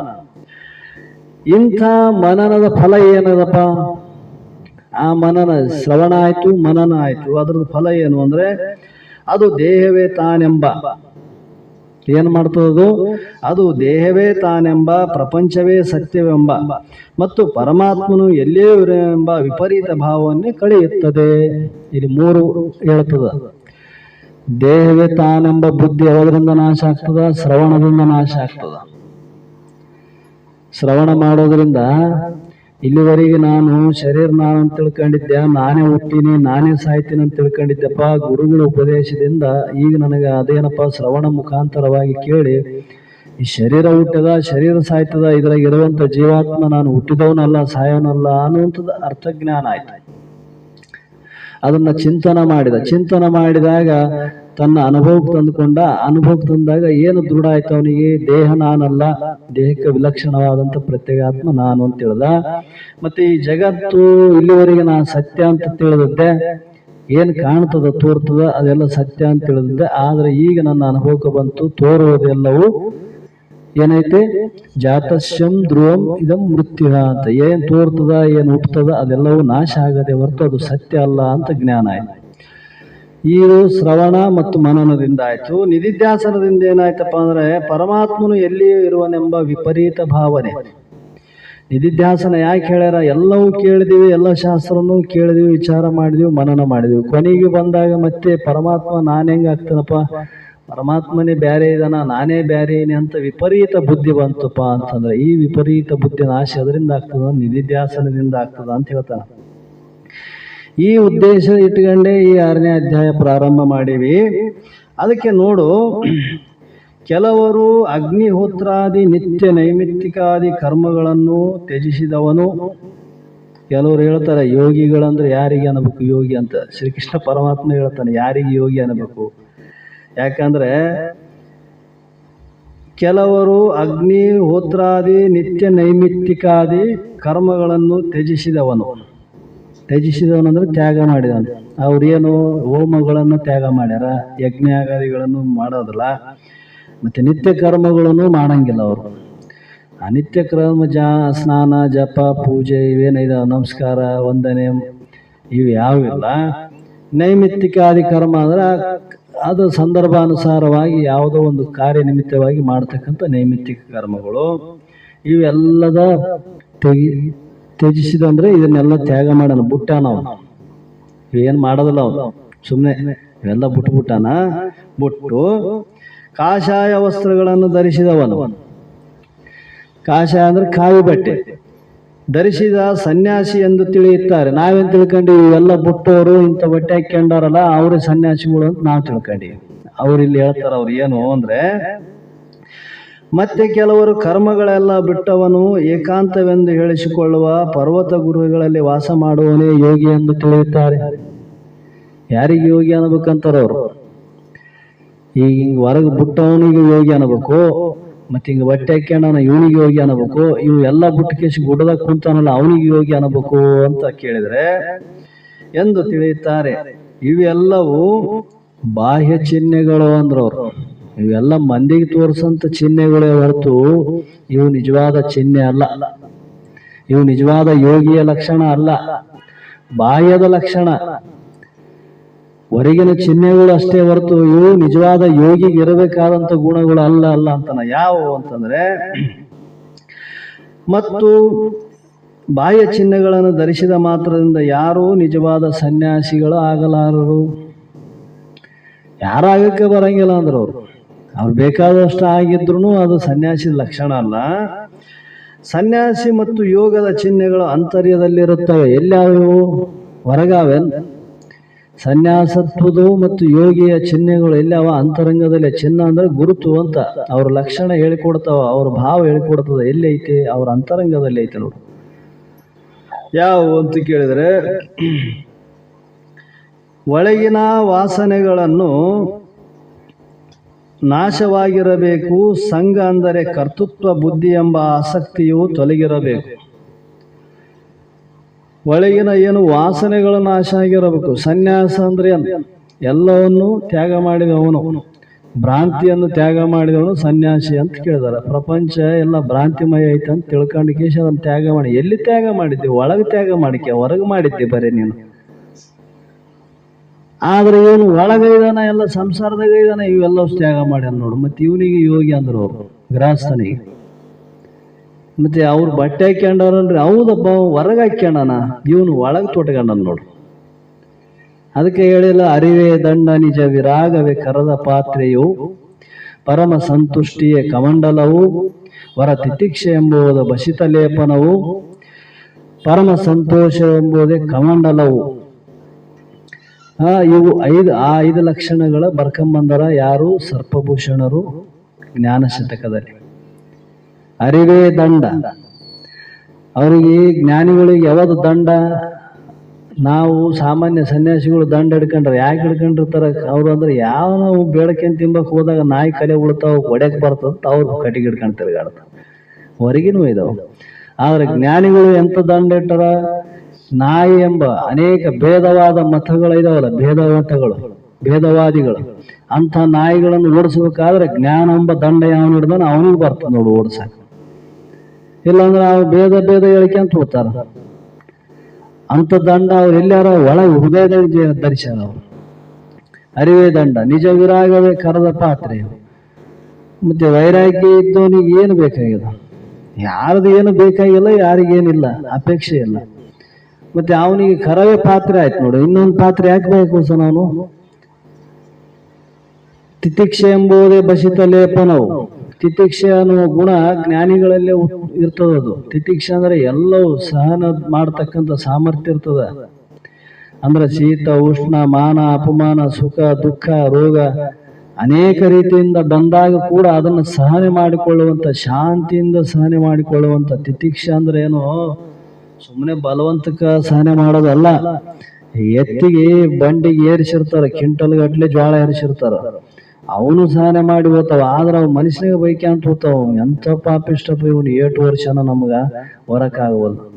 ಅದಕ್ಕೆ ತಿತಿಕ್ಷೆ ಅಂದಿಲ್ಲ. ಮನುಷ್ಯನಿಗೂ ಕೂಡ ಅದರಲ್ಲಿ ಭಾವ ಇಲ್ಲದಂಗೆ ಶಾಂತ ಸ್ವಭಾವ ಇರುವಂತ ಗುಣ ಯಾರಲ್ಲಿ ಇರ್ತದ ನೋಡ, ಅದಕ್ಕೆ ತಿತಿಕ್ಷೆ ಅಂದ್ರವ್ರು. ಇದೇ ಬಸಿತ ಲೇಪನವು ಅಂದ್ರವ್ರು. ಹೊರಗೆ ನೀ ಬಿತ್ತಿ ಹಚ್ಕೊಂಡಿದ್ದೆ ಖರೆ, ಒಳಗ ನಿನಗ ತಾಳ ಶಕ್ತಿ ಇಲ್ಲ ಅಂದ್ರೆ ಅದು ಎದಕ್ ಬಂತು? ಮಂದಿಗೆ ತೋರ್ಸಕ್ಕೆ ಹಚ್ಕೊಂಡಂಗ ಆಯ್ತು. ಈ ಮಂದಿಗೆ ತೋರಾಕ ನೀ ಜೋಳಿಗೆ ಹಾಕೊಂಡಿದ್ದಿ, ಒಳಗೆಲ್ಲ ಇನ್ನ ಬೇಕು ಮಂದಿದ ಬೇಕಂಬುದು ಆಸೆ ಐತಿ. ಇದು ವೈರಾಗ್ಯ ಅಲ್ಲ, ಇದು ತಿತಿಕ್ಷೆ ಅಲ್ಲ. ಪರಮ ಸತ್ಯ ಎಂಬುದೇ ಕಂತೆಯು. ಕಂತೆ ಅಂದ್ರೆ ಬಟ್ಟೆ. ಎಂತ ಬಟ್ಟೆ ಹಾಕ್ಯಬೇಕು? ತ್ರಿಕಾಲ ಅಬಾಧಿತವಾದ ವಸ್ತು ಏನೈತೆ ಅದು ಆತ್ಮ ಐತೆ. ಅಂತ ಆತ್ಮನೇ ನಾನಂತ ತಿಳಿಯದೆ ಅದೇ ಬಟ್ಟೆ ಹಾಕ್ಯಂಡಂಗ ಅಂದ್ರ ಅವ್ರು. ನೀನೇನು ಬಟ್ಟೆ ಹಾಕ್ಯಂಡ್ರೆ ಯೋಗಿ ಆತಿದ್ದೇನು? ಬಟ್ಟೆ ಹಾಕ್ಯಂಡವ್ರು ಯೋಗಿ ಅಂತಲ್ಲ, ಹಾಕಬಾರ್ದಂತನೂ ಹೇಳಿಲ್ಲ. ಅವ್ರವ್ರು ಆಶ್ರಮ ಧರ್ಮಗಳಲ್ಲಿ ಅಕ್ಕೇಳಿ ಬ್ಯಾಡ ಅಂತಲ್ಲ, ಅಕ್ಕಿನ ಮೇಲೆ ಆ ಗುಣ ಅದರಲ್ಲಿ ಇರಬೇಕು ಅಂತಾರ ಅವ್ರು. ತ್ರಿಕಾಲ ಅಬಾಧಿತ ವಸ್ತು. ಈ ಬಟ್ಟೆಗೆ ತ್ರಿಕಾಲ ಅಬಾಧಿತ ಐತೆ. ಇದು 3 ಕಾಲದಾಗ ಐತೆ ಬಟ್ಟೆ. ಇಲ್ಲ.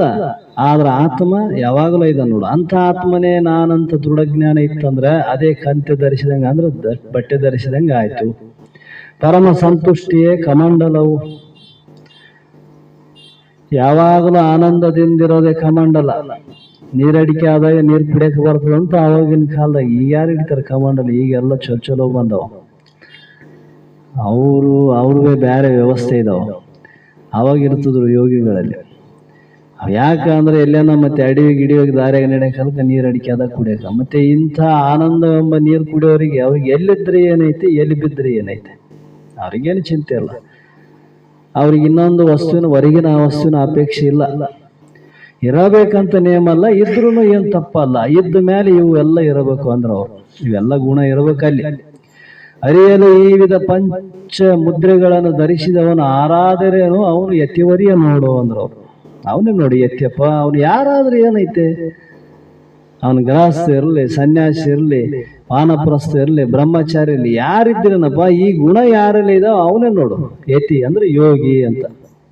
ಅದರಂಗ ಇಲ್ಲಿ ನಾಶವಾಗಿ ಅಂದರೆ ಕರ್ತೃತ್ವ ಬುದ್ಧಿ ಎಂಬ ಆಸಕ್ತಿಯು ತೊಲಗಿರಬೇಕು. ಕರ್ತೃತ್ವ ಬುದ್ಧಿ ಅಭಿಮಾನ ರೂಪ, ನಾ ಮಾಡೀನಿ, ನಾನೇ ಮಾಡೋನು, ನಾನೇ ಉಣವನು, ಈ ಬುದ್ಧಿ ಏನೈತೆ ಇದು ಎಲ್ಲಿ ಅದ, ವಾಸನೆ ಎಲ್ಲಿ ಐತಿ ಅಲ್ಲಿ ಇದಿರ್ತದೆ.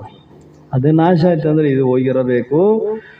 ಫಲ ಅಪೇಕ್ಷೆಯು ದೂರವಾಗಿರಬೇಕು. ಹೊರಗಿನ ವೇಷವು ಬದಲಾಯಿಸಿದಂತೆ ಅಂತಃಕರಣದ ಭಾವನೆಗಳನ್ನು ಬದಲಾಗಬೇಕು ಅಂದ್ರೆ ಅವರು. ಹೊರಗ ವೇಷ ಹೆಂಗೆ ಬದಲಾವಣೆ ಮಾಡ್ತದೆ ಹಂಗೆ ಇದು ಒಳಗನು ಬದಲಾವಣೆ ಆಗಬೇಕು. ಒಳಗಿನ ಹಂಗೆ ಇದಾವ, ಹೊರಗಿನ ಎಲ್ಲ ದಿವಸ ಚೇಂಜ್ ಆಗ್ತಾವ. ಎದಕ್ಕೆ ಬಂತಪ್ಪ? ನಿನಗೇನು ಲಾಭ ಆಯ್ತು ಅಂತ ಜಗತ್ತು ಹೆಂಗನ ನಿನಗೇನು ಲಾಭ ಆಯ್ತು, ನಿನಗೆ ಆನಂದ ಆಯ್ತು ಅನ್ನೋದ್ರಿಂದ ಏನಾಗಲ್ಲ. ಅದಕ್ಕೆ ಆಗ ಅಂಥವರು ನಿಜವಾದ ಸನ್ಯಾಸಿಗಳು, ಯೋಗಿಗಳೆಂಬುದು ಈ ಶ್ಲೋಕದ ಭಾವ.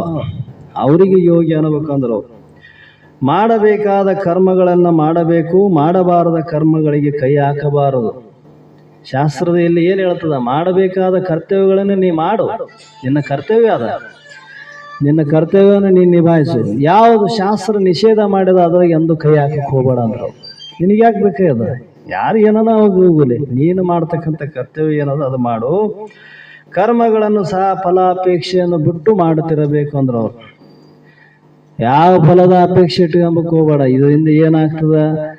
ನಾನು ಯುದ್ಧ ಮಾಡಿದ್ರೆ ನನಗೆ ಪಾಪ ಬರ್ತದೋ, ಮುಂದೆ ಇವ್ರು ಸತ್ತರ ನನಗೆ ಅವ್ರ ದೋಷ ಬರ್ತದೆ. ನಿನಗೆ ಯಾಕೆ ಬೇಕಾಗ್ಯದ ಅರ್ಜುನ? ಅವ್ರ ಬಗ್ಗೆ ನೀ ಚಿಂತೆ ಮಾಡಬೇಡ. ನಿನ್ನ ಕರ್ತವ್ಯ ಏನದ? ನೀನು ಒಬ್ಬ ಕ್ಷತ್ರಿಯ ಇದ್ದೆ, ನಿನ್ನ ಧರ್ಮ ಏನದ? ಶತ್ರುಗಳು ಕೂಡ ಹೋರಾಟ ಮಾಡೋದೇ ನಿನ್ನ ಕರ್ತವ್ಯ ಅದ. ಅದರಂಗ ಇಲ್ಲಿ ದೇವೆಂಬ ಶತ್ರು ನಮ್ಮ ಎದುರಿಗೆ ಕುಂತದ. ಈ ಶತ್ರುವಿನ ಕೂಡ ಹೋರಾಟ ಮಾಡೋದೇ ನಮ್ಮ ಕರ್ತವ್ಯ ಅದ. ಅದು ಒಂದನ್ನು ಬಿಟ್ಟು ನಾವು ಉಳಿದ ಎಲ್ಲದ ಕಡೆ ಹೋರಾಟ ಮಾಡಿದ್ರೆ ಅದು ಪ್ರಯೋಜನ ಇಲ್ಲ ಅಂದ್ರೆ ಅವ್ರು. ನಿನ್ನ ಕರ್ತವ್ಯ ಏನದ? ಇದು ದೇಹದಲ್ಲಿ ನೀನು ಹೋರಾಟ ನಡೆದದ. ಈಗ ಎಲ್ಲಿ ಹೋರಾಟ ನಡೆದ? ನಮಗೆ ಮನ, ಬುದ್ಧಿ, ಚಿತ್ತ, ಅಹಂಕಾರದಲ್ಲಿ ಹೋರಾಟ ನಡೆದದ.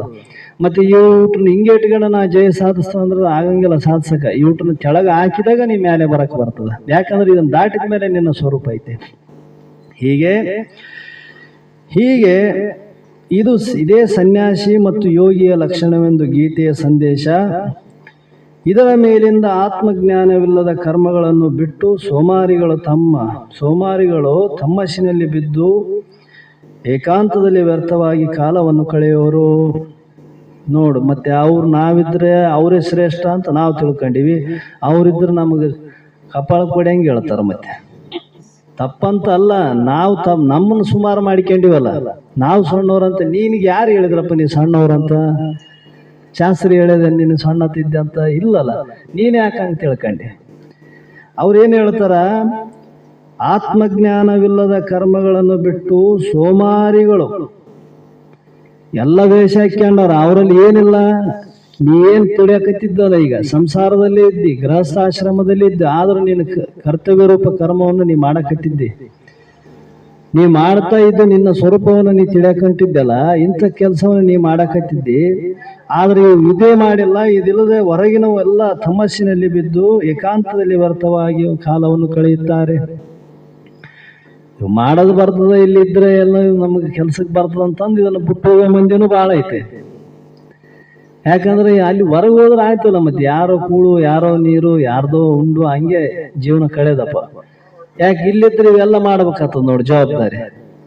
ಇಂಥವ್ರಿಗೆ ಆತ್ಮಜ್ಞಾನ ಎಂದಾಗಂಗಿಲ್ಲ ಅಂದ್ರೆ ಅವ್ರು ಅಂದ್ರೆ ಎಲ್ಲ ಅದ್ರಂಗೆ ಇದಾರಂತ ಅರ್ಥ ಅಲ್ಲ. ಅದ್ರಾಗ ಮಹಾತ್ಮರು ಇದಾರ ತಿಳಿದವರು. ಅದರಲ್ಲಿ ಸನ್ಯಾಸದಲ್ಲಿ 2 ಪ್ರಕಾರ ಇದಾವೆ. ವಿದ್ವತ್ ಸನ್ಯಾಸ, ವಿವಿಧಿಷ ಸನ್ಯಾಸ ಅಂತ 2 ಪ್ರಕಾರ ಇದಾವೆ. ಜ್ಞಾನಿಗಳಲ್ಲೇ ಇದಾವೆ.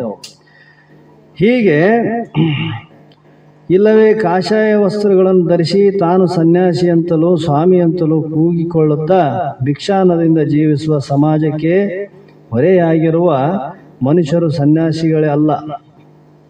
ಸಮಾಜಕ್ಕೆ ಹೊರೆ ಆದಂದ್ರೆ ನಿನಗೇನು ಸನ್ಯಾಸಿ ಇದ್ರೂ ಪ್ರಯೋಜನ ಇಲ್ಲ. ನೀವೊಬ್ಬನು ಸಮಾಜಕ್ಕೆ ಹೊರೆ ಆಗ್ಲಪ್ಪ, ನಿಂದೊಂದು ಭಾರ ಆಯ್ತು ನೋಡು, ಅವ್ರಿಗೆ ಸಮಾಜಕ್ಕೆ ಭಾರ ಆಯ್ತು.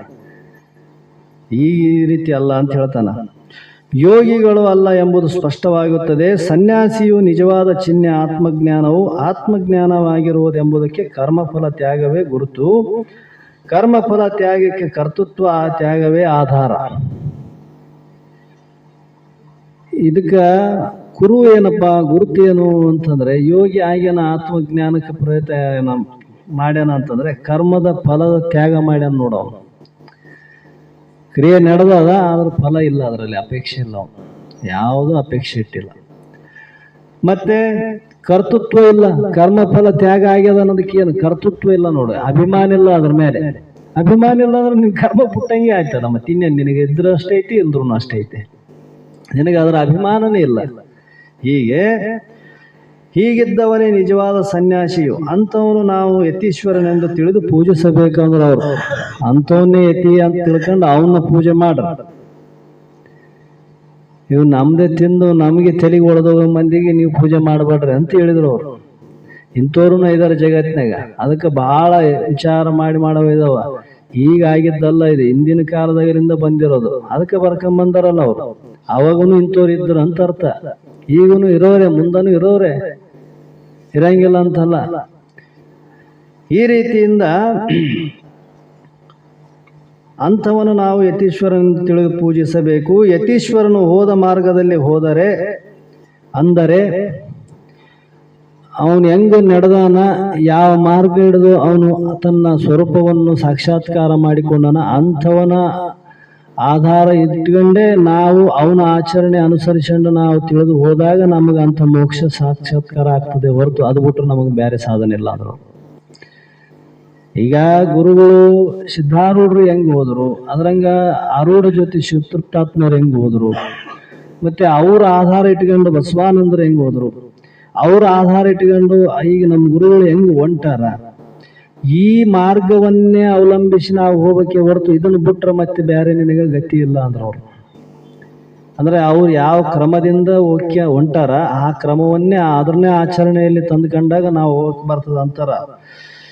ನಮಗೆ ನಿಜವಾದ ಕಲ್ಯಾಣವಾಗುತ್ತದೆ ಈ ಲಕ್ಷಣಗಳಿಲ್ಲದೆ, ಯಾವ ಗುಣ ಇಲ್ಲ, ಲಕ್ಷಣ ಇಲ್ಲದೆ ಯಾವುದಾದರೊಂದು ಜಾತಿಯಲ್ಲಿ ಹುಟ್ಟಿದ ಮಾತ್ರದಿಂದಾಗಲಿ ಅಥವಾ ಕಾಷಾಯವನ್ನು ಧರಿಸಿದ ಮಾತ್ರದಿಂದಲೇ ಯಾರು ಸನ್ಯಾಸಿಗಳಾಗುವುದಿಲ್ಲ. ನಾವು ಇದು ಶ್ರೇಷ್ಠ, ಇದು ಕನಿಷ್ಠ ಜಾತಿಯಿಂದ ತಿಳಿತೀವಿ. ಜಾತಿ ವಿಚಾರ ಬಂದಾಗ ಜಾತಿ ಎಲ್ಲಿ ಐತೆ ತೋರಿಸಿದಾಗ ಅಂತಂದ್ರೆ ವಿಚಾರ ಮಾಡಿದ್ರೆ ತೋರ್ಸಕ್ಕೆ ಬರಂಗಿಲ್ಲ. ಶ್ರೇಷ್ಠ ಕನಿಷ್ಠ ಜಾತಿ ಖರೆ ಮಾಡ್ಯಾರ, ತಿಳಿದಂಥವ್ರೇ ಮಾಡ್ಯಾರ ಅದನ್ನ. ಆದ್ರೆ ಅದಕ್ಕೆ ಯಾಕೆ ಮಾಡ್ಯಾರ ಅಂದ್ರೆ ಅವ್ರವ್ರ ಗುಣಗಳನ್ನು ನೋಡಿ ಮಾಡ್ಯಾರ. ಆ ಗುಣ ಇತ್ತು ಅಂದ್ರೆ ಶ್ರೇಷ್ಠ, ಆ ಗುಣ ಇದ್ದಿಲ್ಲ ಅಂದ್ರೆ ನೀ ಅಂತ ಜಾತಿಯಲ್ಲಿ ಹುಟ್ಟಿದ ಮಾತ್ರಕ್ಕೆ ನಿನಗೆ ಆ ಜಾತಿ ಶ್ರೇಷ್ಠ ಅಂತ ಹೇಳಕ್ಕೆ ಬರಂಗಿಲ್ಲ ಅಂದ್ರೆ ಅವ್ರು. ಮಾಡಬೇಕಾದ ಕರ್ಮಗಳನ್ನು ಮಾಡಬೇಕೆಂದು ವಿಧಿಸುವುದಕ್ಕಾಗಿ ಕಾರ್ಯಂ ಕರ್ಮ ಎಂದು ಹೇಳಿದೆ. ನಿನ್ನ ಕರ್ತವ್ಯ ರೂಪವಾದ ಕರ್ಮಗಳನ್ನು ನೀ ಮಾಡಬೇಕಾದದನ್ನು ನೀ ಮಾಡಬೇಕು, ಅದು ನಿನ್ನ ಕರ್ತವ್ಯ ಅದ ಅಂತ ಹೇಳ್ತಾರೆ. ಈ ಕಾರ್ಯಗಳನ್ನು ಶಾಸ್ತ್ರವು ಮಾಡಬಾರದೆಂದು ಹೇಳುವ ಕಾರ್ಯಗಳನ್ನು, ಪಾಪ ಕಾರ್ಯಗಳನ್ನು, ಪರಿಣಾಮದಲ್ಲಿ ದುಃಖವನ್ನು ಕೊಡುವ ಕಾರ್ಯವನ್ನು ಮಾಡಲೇ ಕೂಡದು ಅಂದ್ರವ್ರು. ಈಗೇನು ಸುಖ ಕೊಡ್ತಾವ ನಿನಗೆ, ಮುಂದೆ ಒಂದು ಸಮಯದಲ್ಲಿ ಇದು ದುಃಖಕ್ಕೆ ಕಾರಣ ಮಾಡ್ತಾವ ನೋಡು ಅಂದ್ರವ್ರು. ಯಾವುದು ಶಾಸ್ತ್ರ ಯಾವುದು ನಿಷೇಧ ಮಾಡ್ಯದ ಅದನ್ನ, ಶಾಸ್ತ್ರದಲ್ಲಿ ಯಾವುದು ನಿಷೇಧ ಮಾಡ್ಯದ ಆ ಕಾರ್ಯಗಳನ್ನು ಎಂದೂ ಯಾವ ಕಾಲಕ್ಕೂ ಮಾಡಕೂಡದು. ಹೇಗೆ ಅಂತಂದರೆ, ಮತ್ತೊಬ್ಬರ ಮುಂದೆ ತಲೆ ತಗ್ಗಿಸುವ ಪ್ರಸಂಗ ಬರುವ ಕಾರ್ಯಗಳನ್ನು ಮಾಡಲೇ ಕೂಡದು, ಅದರಿಂದ ಮಾಡಲೇಬೇಕಾದ ಕರ್ಮಗಳನ್ನು ಮಾಡಬೇಕೆಂದು ಹೇಳಿದೆ. ಮಾಡಬೇಕಾದ ಕರ್ಮಗಳನ್ನು ಸಹ ನಾನು ಮಾಡುವನೆಂಬ ಕರ್ತೃತ್ವ ಬುದ್ಧಿಯನ್ನು ಮತ್ತು ನಾ ಮಾಡಿದ ಕರ್ಮ ಫಲವನ್ನು ನಾನೇ ಭೋಗಿಸುವೆನೆಂಬ ಭೋಕ್ತೃತ್ವ ಬುದ್ಧಿಯನ್ನು ಬಿಟ್ಟು ಮಾಡಬೇಕು ಅಂದ್ರೆ ಅವರು ಮಾಡಬೇಕಂತ ಹೇಳಿ ಖರೆ ಹೆಂಗ ಮಾಡು, ಅದ್ರಾಗ ನೀ ಅಂಟಲಾರ್ದಂಗ ಮಾಡು ಅಂದ್ರ ಅವ್ರು. ಮಾಡೋದು ಮಾಡು, ಆದ್ರೆ ಅದ್ರದ್ದು ಯಾವುದರಲ್ಲಿ ನಾ ಮಾಡೀನಿ ಎಂಬ ಬುದ್ಧಿ ನೀ ಇಟ್ಕೊಂಬಕ್ ಹೋಗ್ಬೇಡ ಅಂದ್ರು. ಅಂದ್ರೆ ಏನಾಯ್ತು, ಮಾಡಿ ಮಾಡ್ಲಾರ್ದಂಗ ಆಯ್ತಲ್ಲ. ಕ್ರಿಯೆ ನಡೆದದ ಖರೆ, ಅದರಲ್ಲಿ ಕರ್ತೃತ್ವ ಇಲ್ಲ, ಭೋಕ್ತೃತ್ವ ಇಲ್ಲ. ಅದಕ್ಕೆ ಅಭಿಮಾನ ಇಲ್ಲ, ರಾಭಿಮಾನ ಇಲ್ಲ, ಇಲ್ಲಿ ರಾಗ ಇಲ್ಲ, ದ್ವೇಷ ಇಲ್ಲ, ರಾಗ ದ್ವೇಷನೇ ಇಲ್ಲ ಅಂದ್ಮೇಲೆ ಅದ್ರ ಫಲ ಯಾರು ಊಟ ಮಾಡೋರು ಇಲ್ಲಿ? ಅದಕ್ಕೆ ಫಲ ನಿನಗಿಲ್ಲ ನೋಡು. ಅಂದ್ರೆ ನಿನಗೆ ಯಾವುದೇ ರೀತಿಯಿಂದ ಅದ್ರ ಫಲ ಉಂಟಾಗೋದಿಲ್ಲ. ಹೀಗೆ ಇದೇ ಮಹೋನ್ನತವಾದ ಆಚರಣೆ, ಈ ವಿಧವಾದ ಪ್ರಯತ್ನ ಉಳ್ಳವನೇ ನಿಜವಾದ ಸನ್ಯಾಸಿ ಅಂದ್ರವ್ರು. ಎಲ್ಲೇನೇ ಇರುವಲ್ರಕ್ಕ ಅವರು, ಯಾವ ಆಶ್ರಮದಲ್ಲೇನೆ ಇರುವಲ್ರಕ್ಕ. ಈ ಲಕ್ಷಣ ಇತ್ತು ಅಂದ್ರೆ ಅವರು ಸನ್ಯಾಸಿಗಳು. ಇಂಥ ಸನ್ಯಾಸಿ ಆಚರಣೆ ಉಳ್ಳವನೇ ನಿಜವಾದ ಸನ್ಯಾಸಿ. ಇಂಥ ಆಚರಣೆ ಉಳ್ಳವನೇ ಗೃಹಸ್ಥನಂತೆ ತೋರಿದರು. ಅವನು ಒಳಗಿವೆಲ್ಲ ಆಚರಣೆ ಇದಾವ, ಆದ್ರೆ ಹೊರಗೆ ಗೃಹಸ್ಥ ಇದನ್ನ. ಗೃಹಸ್ಥ ಅಂದ್ರೇನು? ನಾವು ಈಗೇನು ಸಂಸಾರಿಸ್ತೀವಿ, ಹೆಂಡ್ರು ಮಕ್ಕಳು, ಹೊಲ ಮನೆ ಭೋಗ ಇವೆಲ್ಲ ಇದಾವ, ನಮ್ಗೆ ವ್ಯವಹಾರ ಇದಾವಿಲ್ಲ. ಅವನು ಗೃಹಸ್ಥನಂತೆ ತೋರಿದರು.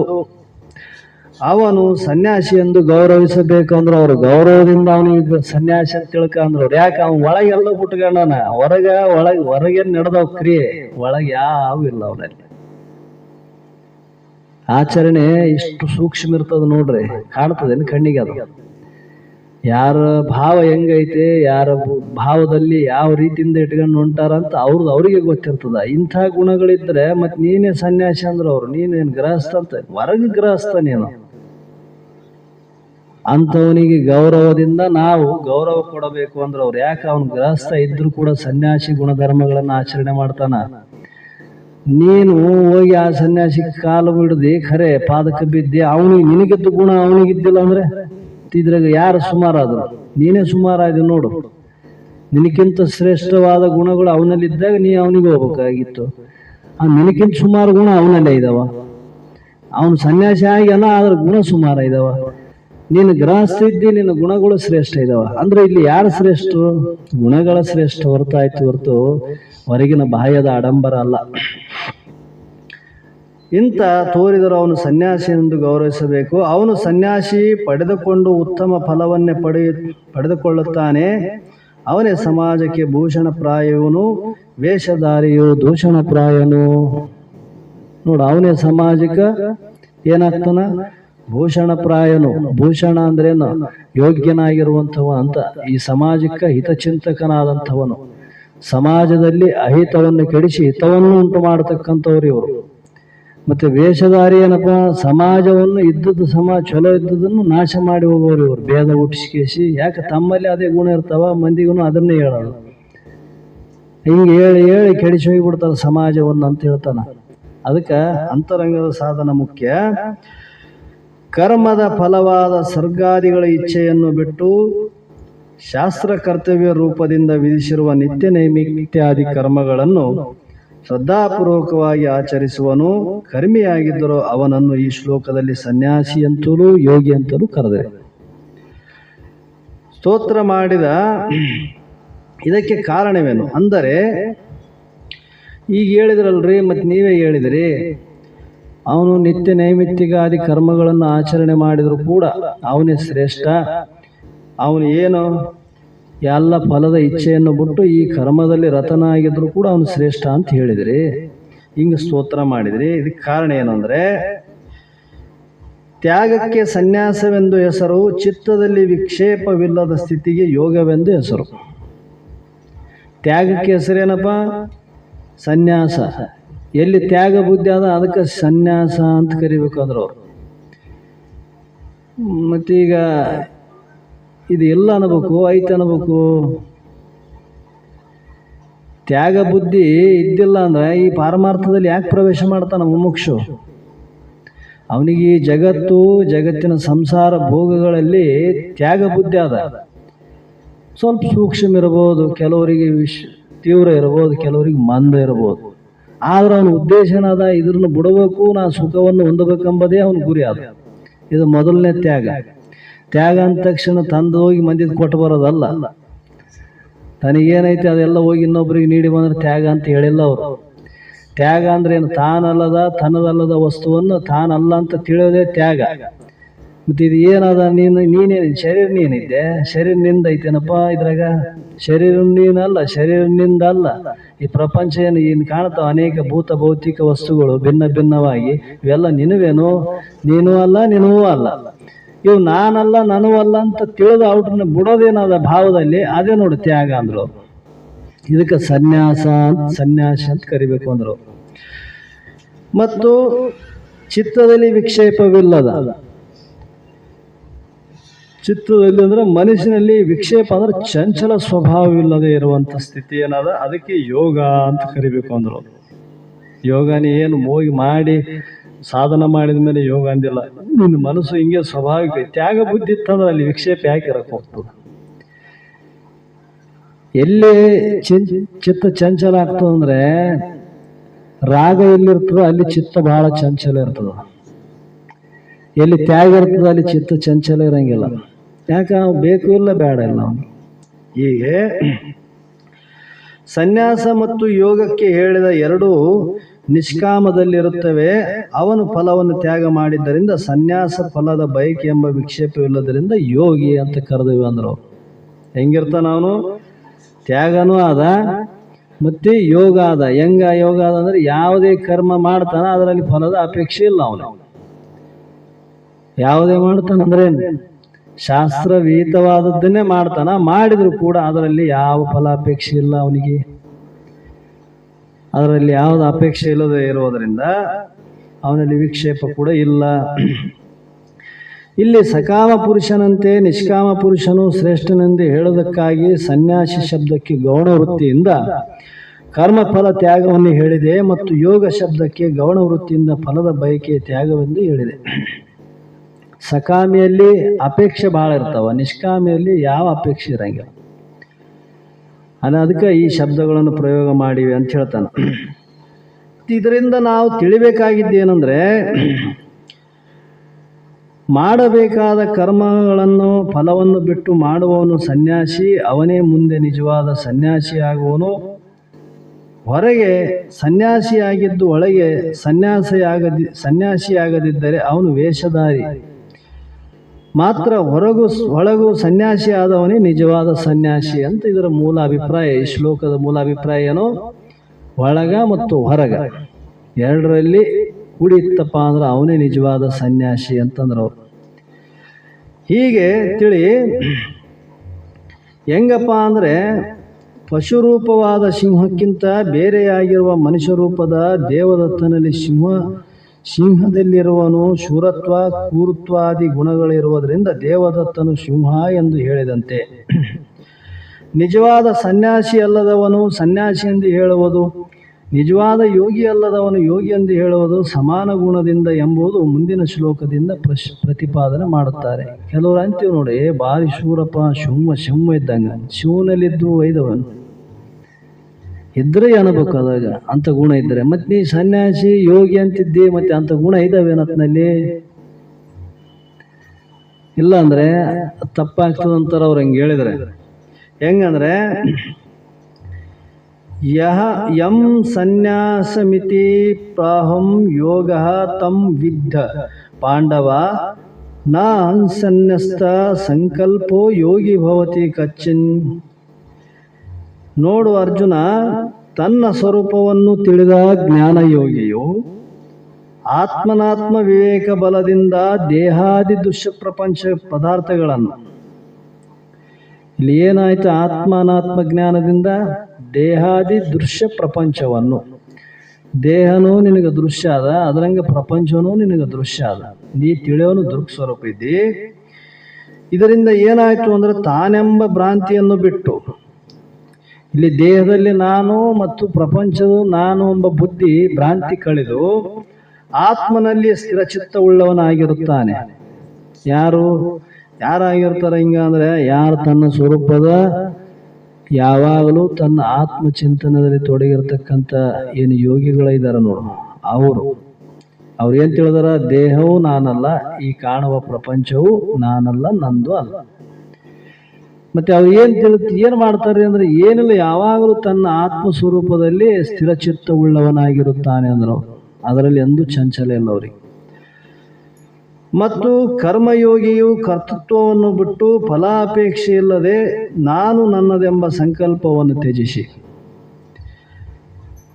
ಹೇಗೆ ಅಂದ್ರೆ ಈಶ್ವರಾರ್ಪಣ ಬುದ್ಧಿ ಎಂಬ ಕರ್ಮಗಳನ್ನು ಮಾಡುತ್ತಾನೆ.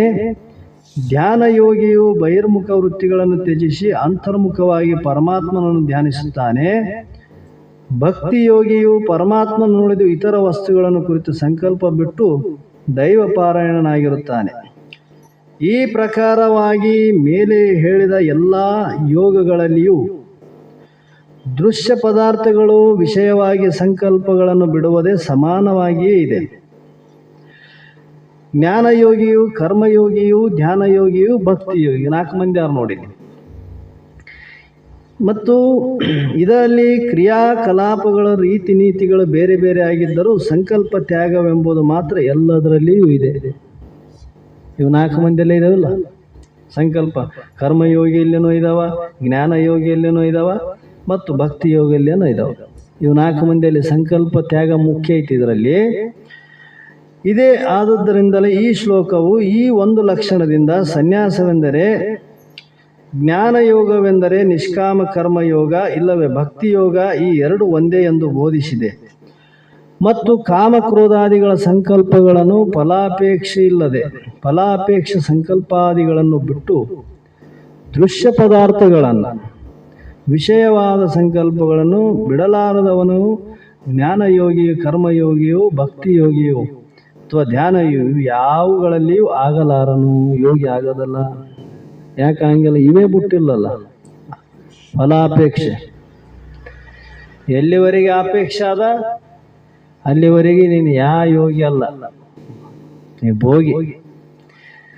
ಯಾಕೆ ಅಂದ್ರೆ ಅಪೇಕ್ಷೆ ಅದ ನಿನಗೆ, ಎಲ್ಲ ನನಗೆ ಅದು ಬೇಕು, ಇದು ಬೇಕು, ಹಂಗೆ ಬೇಕು, ಎಲ್ಲ ಅಪೇಕ್ಷೆ ಅದ. ನೀನು ಭಾಳ ಅಪೇಕ್ಷೆ ಮಾಡಿ ಒಂದು ಸ್ವಲ್ಪ ಅಪೇಕ್ಷೆ ಇದ್ರೂ ಮತ್ತೆ ಬರಬೇಕದು, ಅದು ಭೋಗಿ ಅಂತಾನೆ ಬರ್ತದೆ.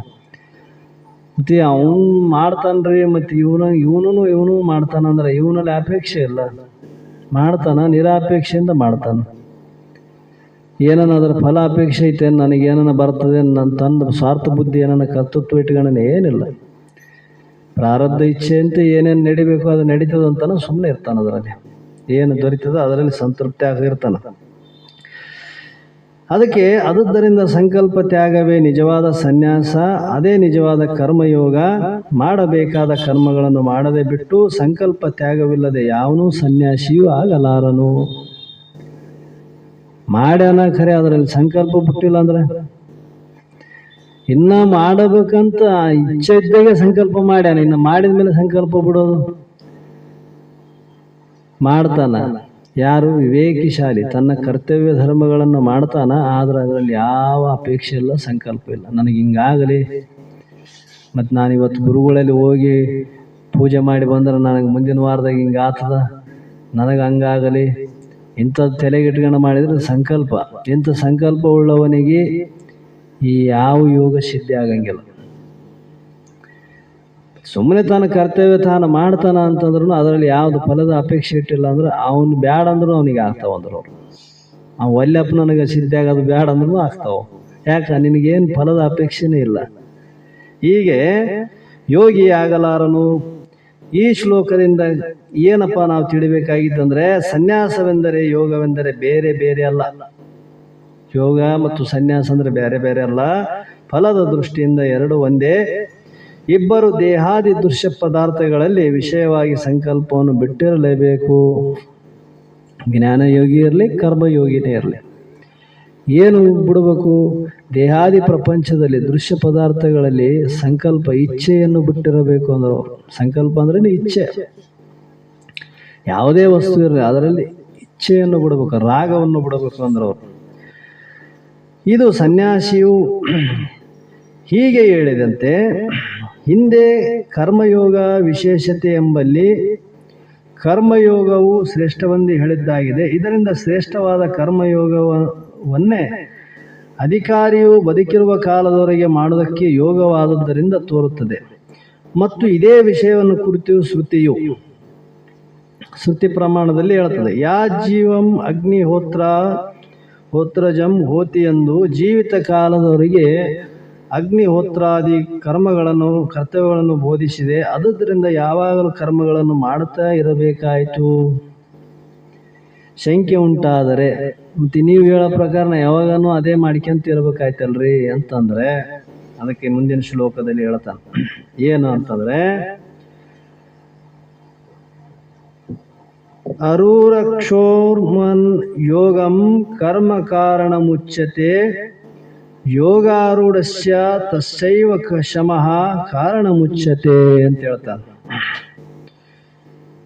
ಯೋಗದಲ್ಲಿ ಆರೂಢನಾಗಬೇಕೆಂಬ ಇಚ್ಛೆಯುಳ್ಳವನಿಗೆ ಯೋಗ ಪ್ರಾಪ್ತಿಗಾಗಿ ನಿಷ್ಕಾಮ ಕರ್ಮ ಸಾಧನವೆಂದು ಹೇಳಲ್ಪಟ್ಟಿದೆ. ಯೋಗದಲ್ಲಿ ಆರೂಢ ಅಂದ್ರೆ ಆ ಯೋಗದ ಸ್ಥಿತಿಯನ್ನು ಪಡಿಬೇಕಾಗಿತ್ತು ಅಂತಂದ್ರೆ ನೀ ಅದು ಜ್ಞಾನ ಯೋಗ ಇರಲಿ, ನೀ ಅದರ ಸಿದ್ಧಿಯನ್ನು ಪಡಿಬೇಕಾಗಿತ್ತಪ್ಪ ಅಂತಂದ್ರೆ ಏನಿರ್ಬೇಕಂದ್ರೆ ನಿಷ್ಕಾಮ ಕರ್ಮ ಸಾಧನ ಅಂದ್ರೆ ಅವ್ರು ಸಾಧನ ಅಂದ್ರೆ ಏನು? ಇದು ನಿಷ್ಕಾಮ ಕರ್ಮದಿಂದ ನಿಷ್ಕಾಮ ಕರ್ಮದಿಂದ ಆಗ್ತದ ಅಂತಂದ್ರೆ ನಿನ್ನ ಮನಸ್ಸು ಯಾವಾಗಲೂ ವಿಕ್ಷೇಪ ಇರಂಗಿಲ್ಲ, ಅಷ್ಟೇ ಚಂಚಲ ಇರಂಗಿಲ್ಲ. ಎಲ್ಲಿ ಇಚ್ಛೆ ಅಪೇಕ್ಷೆಗಳು ಹೇಳ್ತಾವ ಅಲ್ಲಿ ಚಂಚಲ ಆಗ್ತಾವ ಸ್ವಾಭಾವಿಕವಾಗಿ. ಇಚ್ಛೆ ಅಪೇಕ್ಷೆನೇ ಇಲ್ಲ ಅಂದ್ರೆ ಅಲ್ಲಿ ಚಂಚಲ ಯಾಕೆ ಹಾಕೋತದ? ಒಂದೇ ರೀತಿ ಇರ್ತದ ನೋಡು ಸ್ವಭಾವ, ಶಾಂತ ಸ್ವಭಾವ. ಅಂಥವನಿಗೆ ಆತ್ಮ ಅನುಸಂಧಾನ ಮಾಡಕ್ಕೆ ತೊಂದರೆ ಆಗ್ತದೇನೋ ಅವನಿಗೆ. ಆತ್ಮಾಕಾರ ವೃತ್ತಿ ಬೆಳೆಸೋದಕ್ಕೆ ಅವನಿಗೆ ಏನು ತೊಂದರೆ, ನಿರಾಯಾಸವಾಗಿ ತನ್ನ ಸ್ವರೂಪದಲ್ಲಿ ತಾನು ಲೀನಾಗ್ತಾನ. ನಾವು ಹೆಂಗ ಉಸಿರು ಆಯಾಸಪಟ್ಟು ತಗೊಂತೀವೇನು, ಮೂಗಿನಾಗ ತಗೊಂಬೋದು ಆಯಾಸಪಟ್ಟು ತಗೊಂಬೋದು, ಆಯಾಸ ತಗೊಂಡು ಬಿಡ್ತೀವೇನು? ಇಲ್ಲ, ಏನಿಲ್ಲ, ಸ್ವತಂತ್ರವಾಗಿ ನಡೀತದೆಲ್ಲ ಕ್ರಿಯೆ ತನ್ನ ಸ್ವಭಾವಿಕವಾಗಿ ಬರ್ತದ ಓದ್ತದ, ಆಯಾಸ ಇಲ್ಲ. ಅದರಂಗ ಜ್ಞಾನಿ ವೃತ್ತಿ ತನ್ನ ಆತ್ಮನಲ್ಲಿ ಯಾವಾಗ ಬೇಕಾಗ ಹೋಗ್ತಾನೆ, ಯಾವಾಗ ಬೇಕಾಗ ಹೊರಗೆ ಬರ್ತಾನ, ಅಷ್ಟು ನಿರಾಯಾಸವಾಗಿ ಇರುತ್ತಿರ್ತದೆ. ಯಾಕೆ ಏನಿಲ್ಲಲ್ಲ ಅಲ್ಲಿ. ನಂದು ಅನ್ನುವಂಥ ಭಾವ ಎಲ್ಲಿವರೆಗೆ ಐತೆ ಅಲ್ಲಿವರೆಗೆ ಅವನಿಗೆ ಹುಡುಕ್ಯಾಡ್ತಾನ ಮನುಷ್ಯ, ಹೊರಗೆ ಹುಡುಕ್ಯಾಡ್ತಾನ. ಇದು ನಂದಂಬದೇ ಇಲ್ಲ ಅಂದಾಗ ಅವನು ಯಾಕೆ ಹುಡುಕ್ಯಾಡಕ್ ಹೋಗ್ತಾನ? ಅಲ್ಲಿ ಏನೈತಿ? ಏನೂ ಇಲ್ಲ. ಈ ರೀತಿಯಿಂದ ಅಂಥ ಯೋಗಿಗೆ ಅವನಿಗೆ ಜ್ಞಾನನಿಷ್ಠೆ ಪ್ರಾಪ್ತಿಗಾಗಿ ಸನ್ಯಾಸವೇ ಸಾಧನವೆಂದು ಹೇಳಲ್ಪಟ್ಟಿದೆ. ಅದಕ್ಕೆ ಅವನಿಗೆ ಸನ್ಯಾಸತ್ವ ಅಂದರೆ ತ್ಯಾಗ ಬುದ್ಧಿ. ತ್ಯಾಗ ಅಂದ್ರೆ ಏನು? ರಾಗ ಇಲ್ಲದೆ ತ್ಯಾಗ. ಜ್ಞಾನ ಯೋಗವನ್ನು ಏರಲು ನಿಷ್ಕಾಮ ಕರ್ಮ ಯೋಗವೇ ಸಾಧನ. ಇಂಥ ಸಾಧನ ಜ್ಞಾನ ಯೋಗವು ದೊರೆತ ಮೇಲೆ ಅದರಲ್ಲಿ ದೃಢತ್ವವನ್ನು ಸಂಪಾದಿಸೋಸ್ಕರವಾಗಿ ಕರ್ಮ ನಿವೃತ್ತಿ ರೂಪವಾದ ಶಮವೇ ಸಾಧನ. ಇಲ್ಲಿ ಒಂದು ಉದಾಹರಣೆ ಕೊಡ್ತಾರೆ ಅವರು. ಜ್ಞಾನಯೋಗವು ದೊರೆತ ಮೇಲೆ ಅದರಲ್ಲಿ ದೃಢತ್ವವನ್ನು ಸಂಪಾದಿಸೋಸ್ಕರ ಕರ್ಮ ನಿವೃತ್ತಿ ರೂಪವಾದ ಶಮವೇ ಸಾಧನ ಅಂದ್ರವ್ರು. ಎಲ್ಲಿವರೆಗೆ ಆತ್ಮಜ್ಞಾನ ನಮ್ಗೆ ದೃಢ ಆಗಂಗಿಲ್ಲ ಅಲ್ಲಿವರೆಗೆ ಈ ಸಾಧನಗಳು ಉಂಟು. ಅವನ ಕರ್ತವ್ಯ ರೂಪ ಧರ್ಮ ಐತೆ. ಯಾವಾಗ ಇದು ಆಯಿತು ಅಂತಂದರೆ ಮುಂದಿನ ಆ ಕರ್ತವ್ಯ ರೂಪಗಳು ಇರಂಗಿಲ್ಲ ಅವನಲ್ಲಿ. ಶಮ ಅಂದರೆ ಶಾಂತ ಸ್ಥಿತಿ, ಅವನ ಸ್ವರೂಪ ಶಾಂತ ಸ್ಥಿತಿ ಉಳಿತದೆ. ಅಲ್ಲಿ ಏನು ಮಾಡಬೇಕೆಂಬುದಿಲ್ಲ, ಯತ್ನ ಇಲ್ಲ, ಪ್ರಯತ್ನ ಇಲ್ಲ. ನದಿಯನ್ನು ದಾಟಲು ದೋಣಿಯ ಸಾಧನೆ, ದಾಟಿದ ಮೇಲೆ ಅದನ್ನು ಬಿಡುವುದೇ ಸಾಧನೆ. ಮತ್ತು ಇನ್ನೇನು ಕೆಲಸ ಐತೆ? ಮತ್ತೆ ಅದೇ ದೋಣಿ ಹೋಗಿ ಕುದುರ್ತಾನೆ, ದಾಟತನ ಬೇಕಾಗಿತ್ತು. ಅದರಂಗ ತಾನು ಯಾವಾಗ ದಾಟಿದ ಅಂದ ಮೇಲೆ ಅದರಲ್ಲಿ ಮತ್ತೆ ಪುನಃ ಅದರಲ್ಲಿ ಹೆಂಗೆ ಪ್ರವೃತ್ತಿ ಆಗೋದಿಲ್ಲ. ಅದರಂತೆ ಜ್ಞಾನ ಪ್ರಾಪ್ತಿಗಾಗಿ ಕರ್ಮವೇ ಸಾಧನ. ಜ್ಞಾನ ಪ್ರಾಪ್ತಿ ಆದ ಮೇಲೆ ಅದನ್ನು ಸ್ಥಿರ ಮಾಡಿಕೊಳ್ಳುವುದೇ ಕರ್ಮ ನಿವೃತ್ತಿಯ ಸಾಧನ.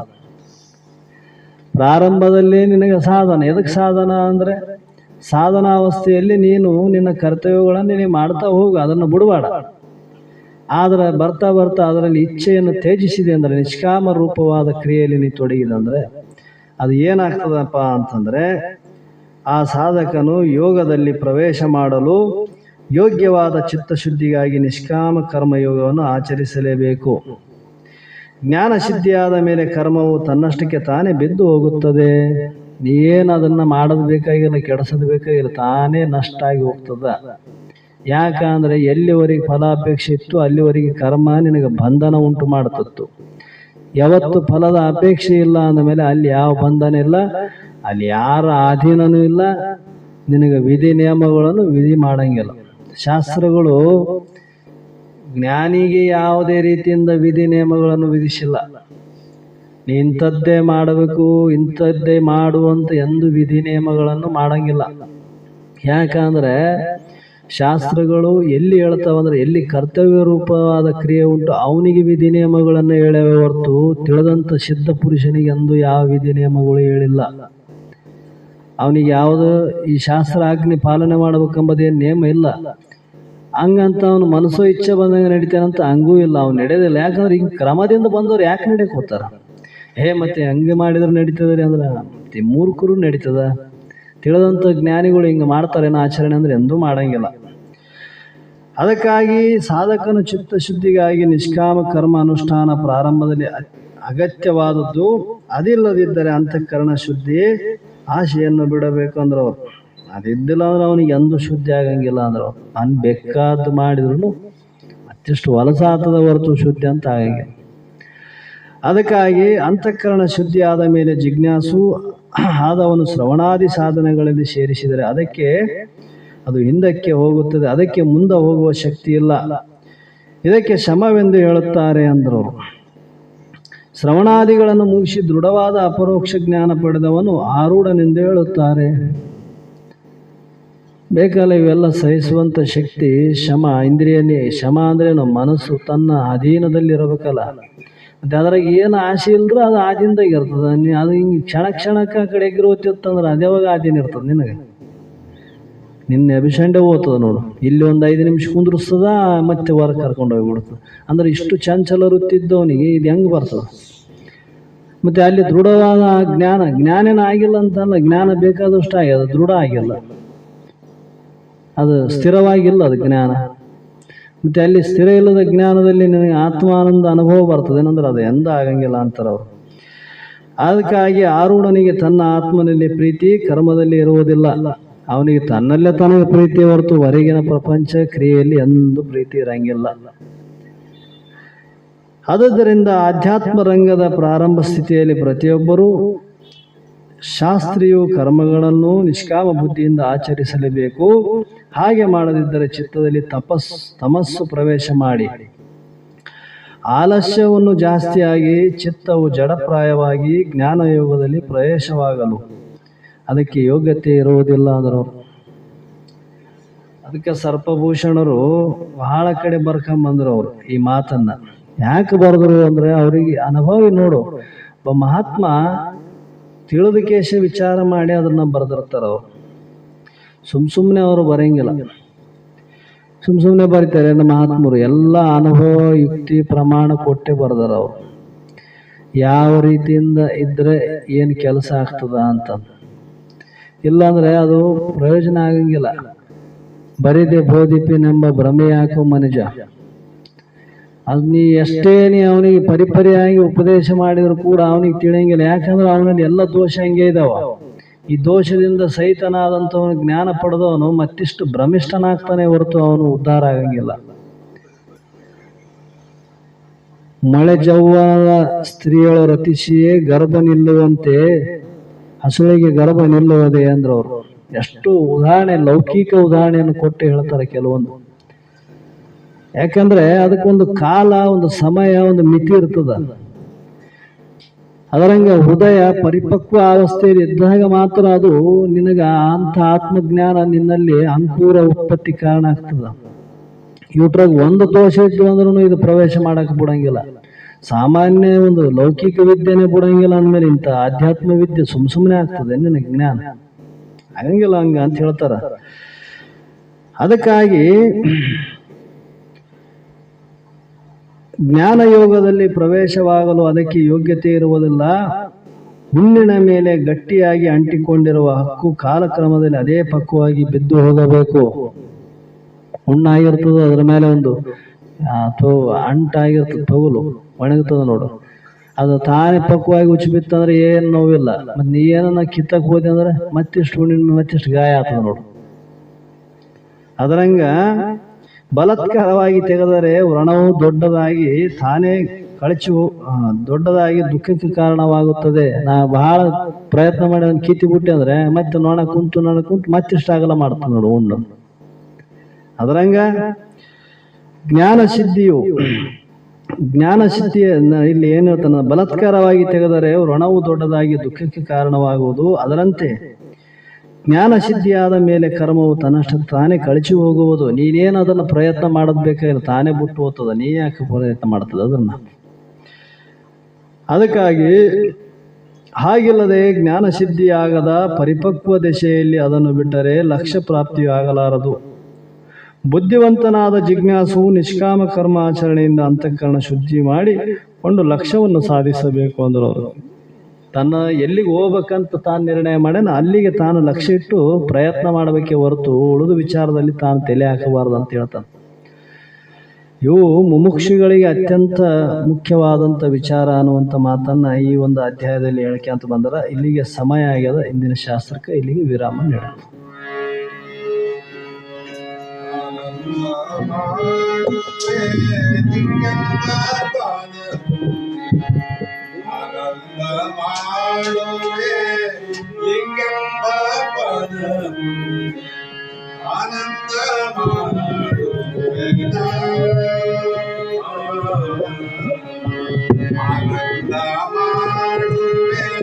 ಲಿಂಗಂಬ ಪಾದ ಪೂಜೆ, ಲಿಂಗಂಬ ಪಾದ ಪೂಜೆ ಆನಂದ ಮಾಡುವೆನ.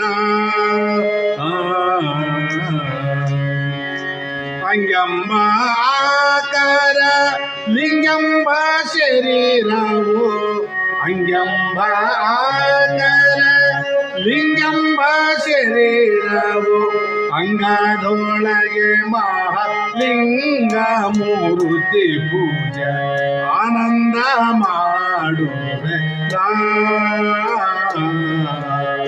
ಆನಂದ ಮಾಡುವೆ ಲಿಂಗಂಬ ಪಾದ ಪೂಜೆ, ಲಿಂಗಂಬ ಪಾದ ಪೂಜೆ ಆನಂದ ಮಾಡುವೆ. ಪಾತಾಳ ಪಾತಾಳ ಎಡಬಾಲ ಕೆರೆ ಬಾವಿ,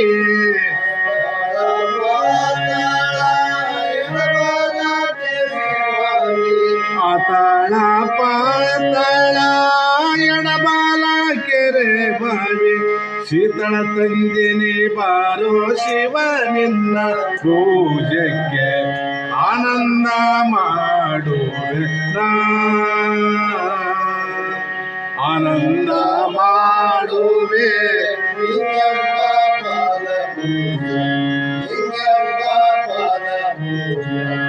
ಆನಂದ ಮಾಡುವೆ. ಅವರ್ಯಾರೋ ಇವರ್ಯಾರೋ ಹೆಣ್ಣರು ಮಕ್ಕಳು ಯಾರು,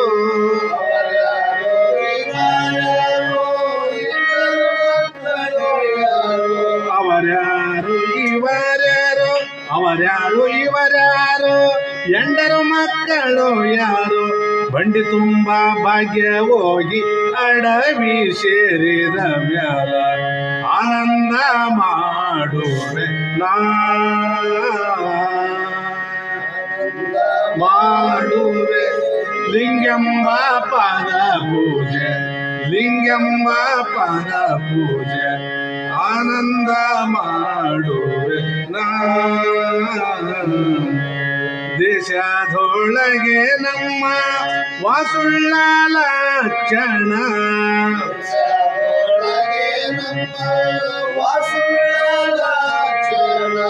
ಈಶ ಬಸವೇಶನ ಪಾದ ಭಕ್ತಿಯಿಂದ ಮಾಡುವೆನು ಆನಂದ ಮಾಡುವೆ.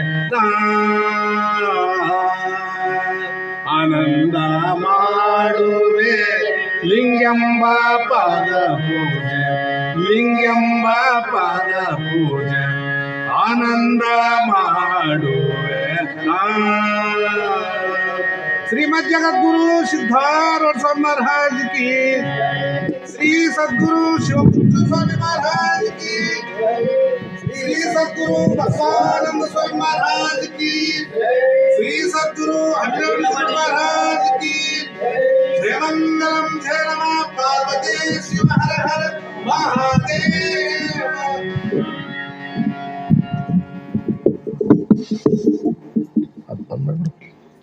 ಬಂದ್ ಮಾಡಿಬಿಡ ಅದು ವೈರ್ ಕಿತ್ತಿ ಬಿಡಪ್ಪ.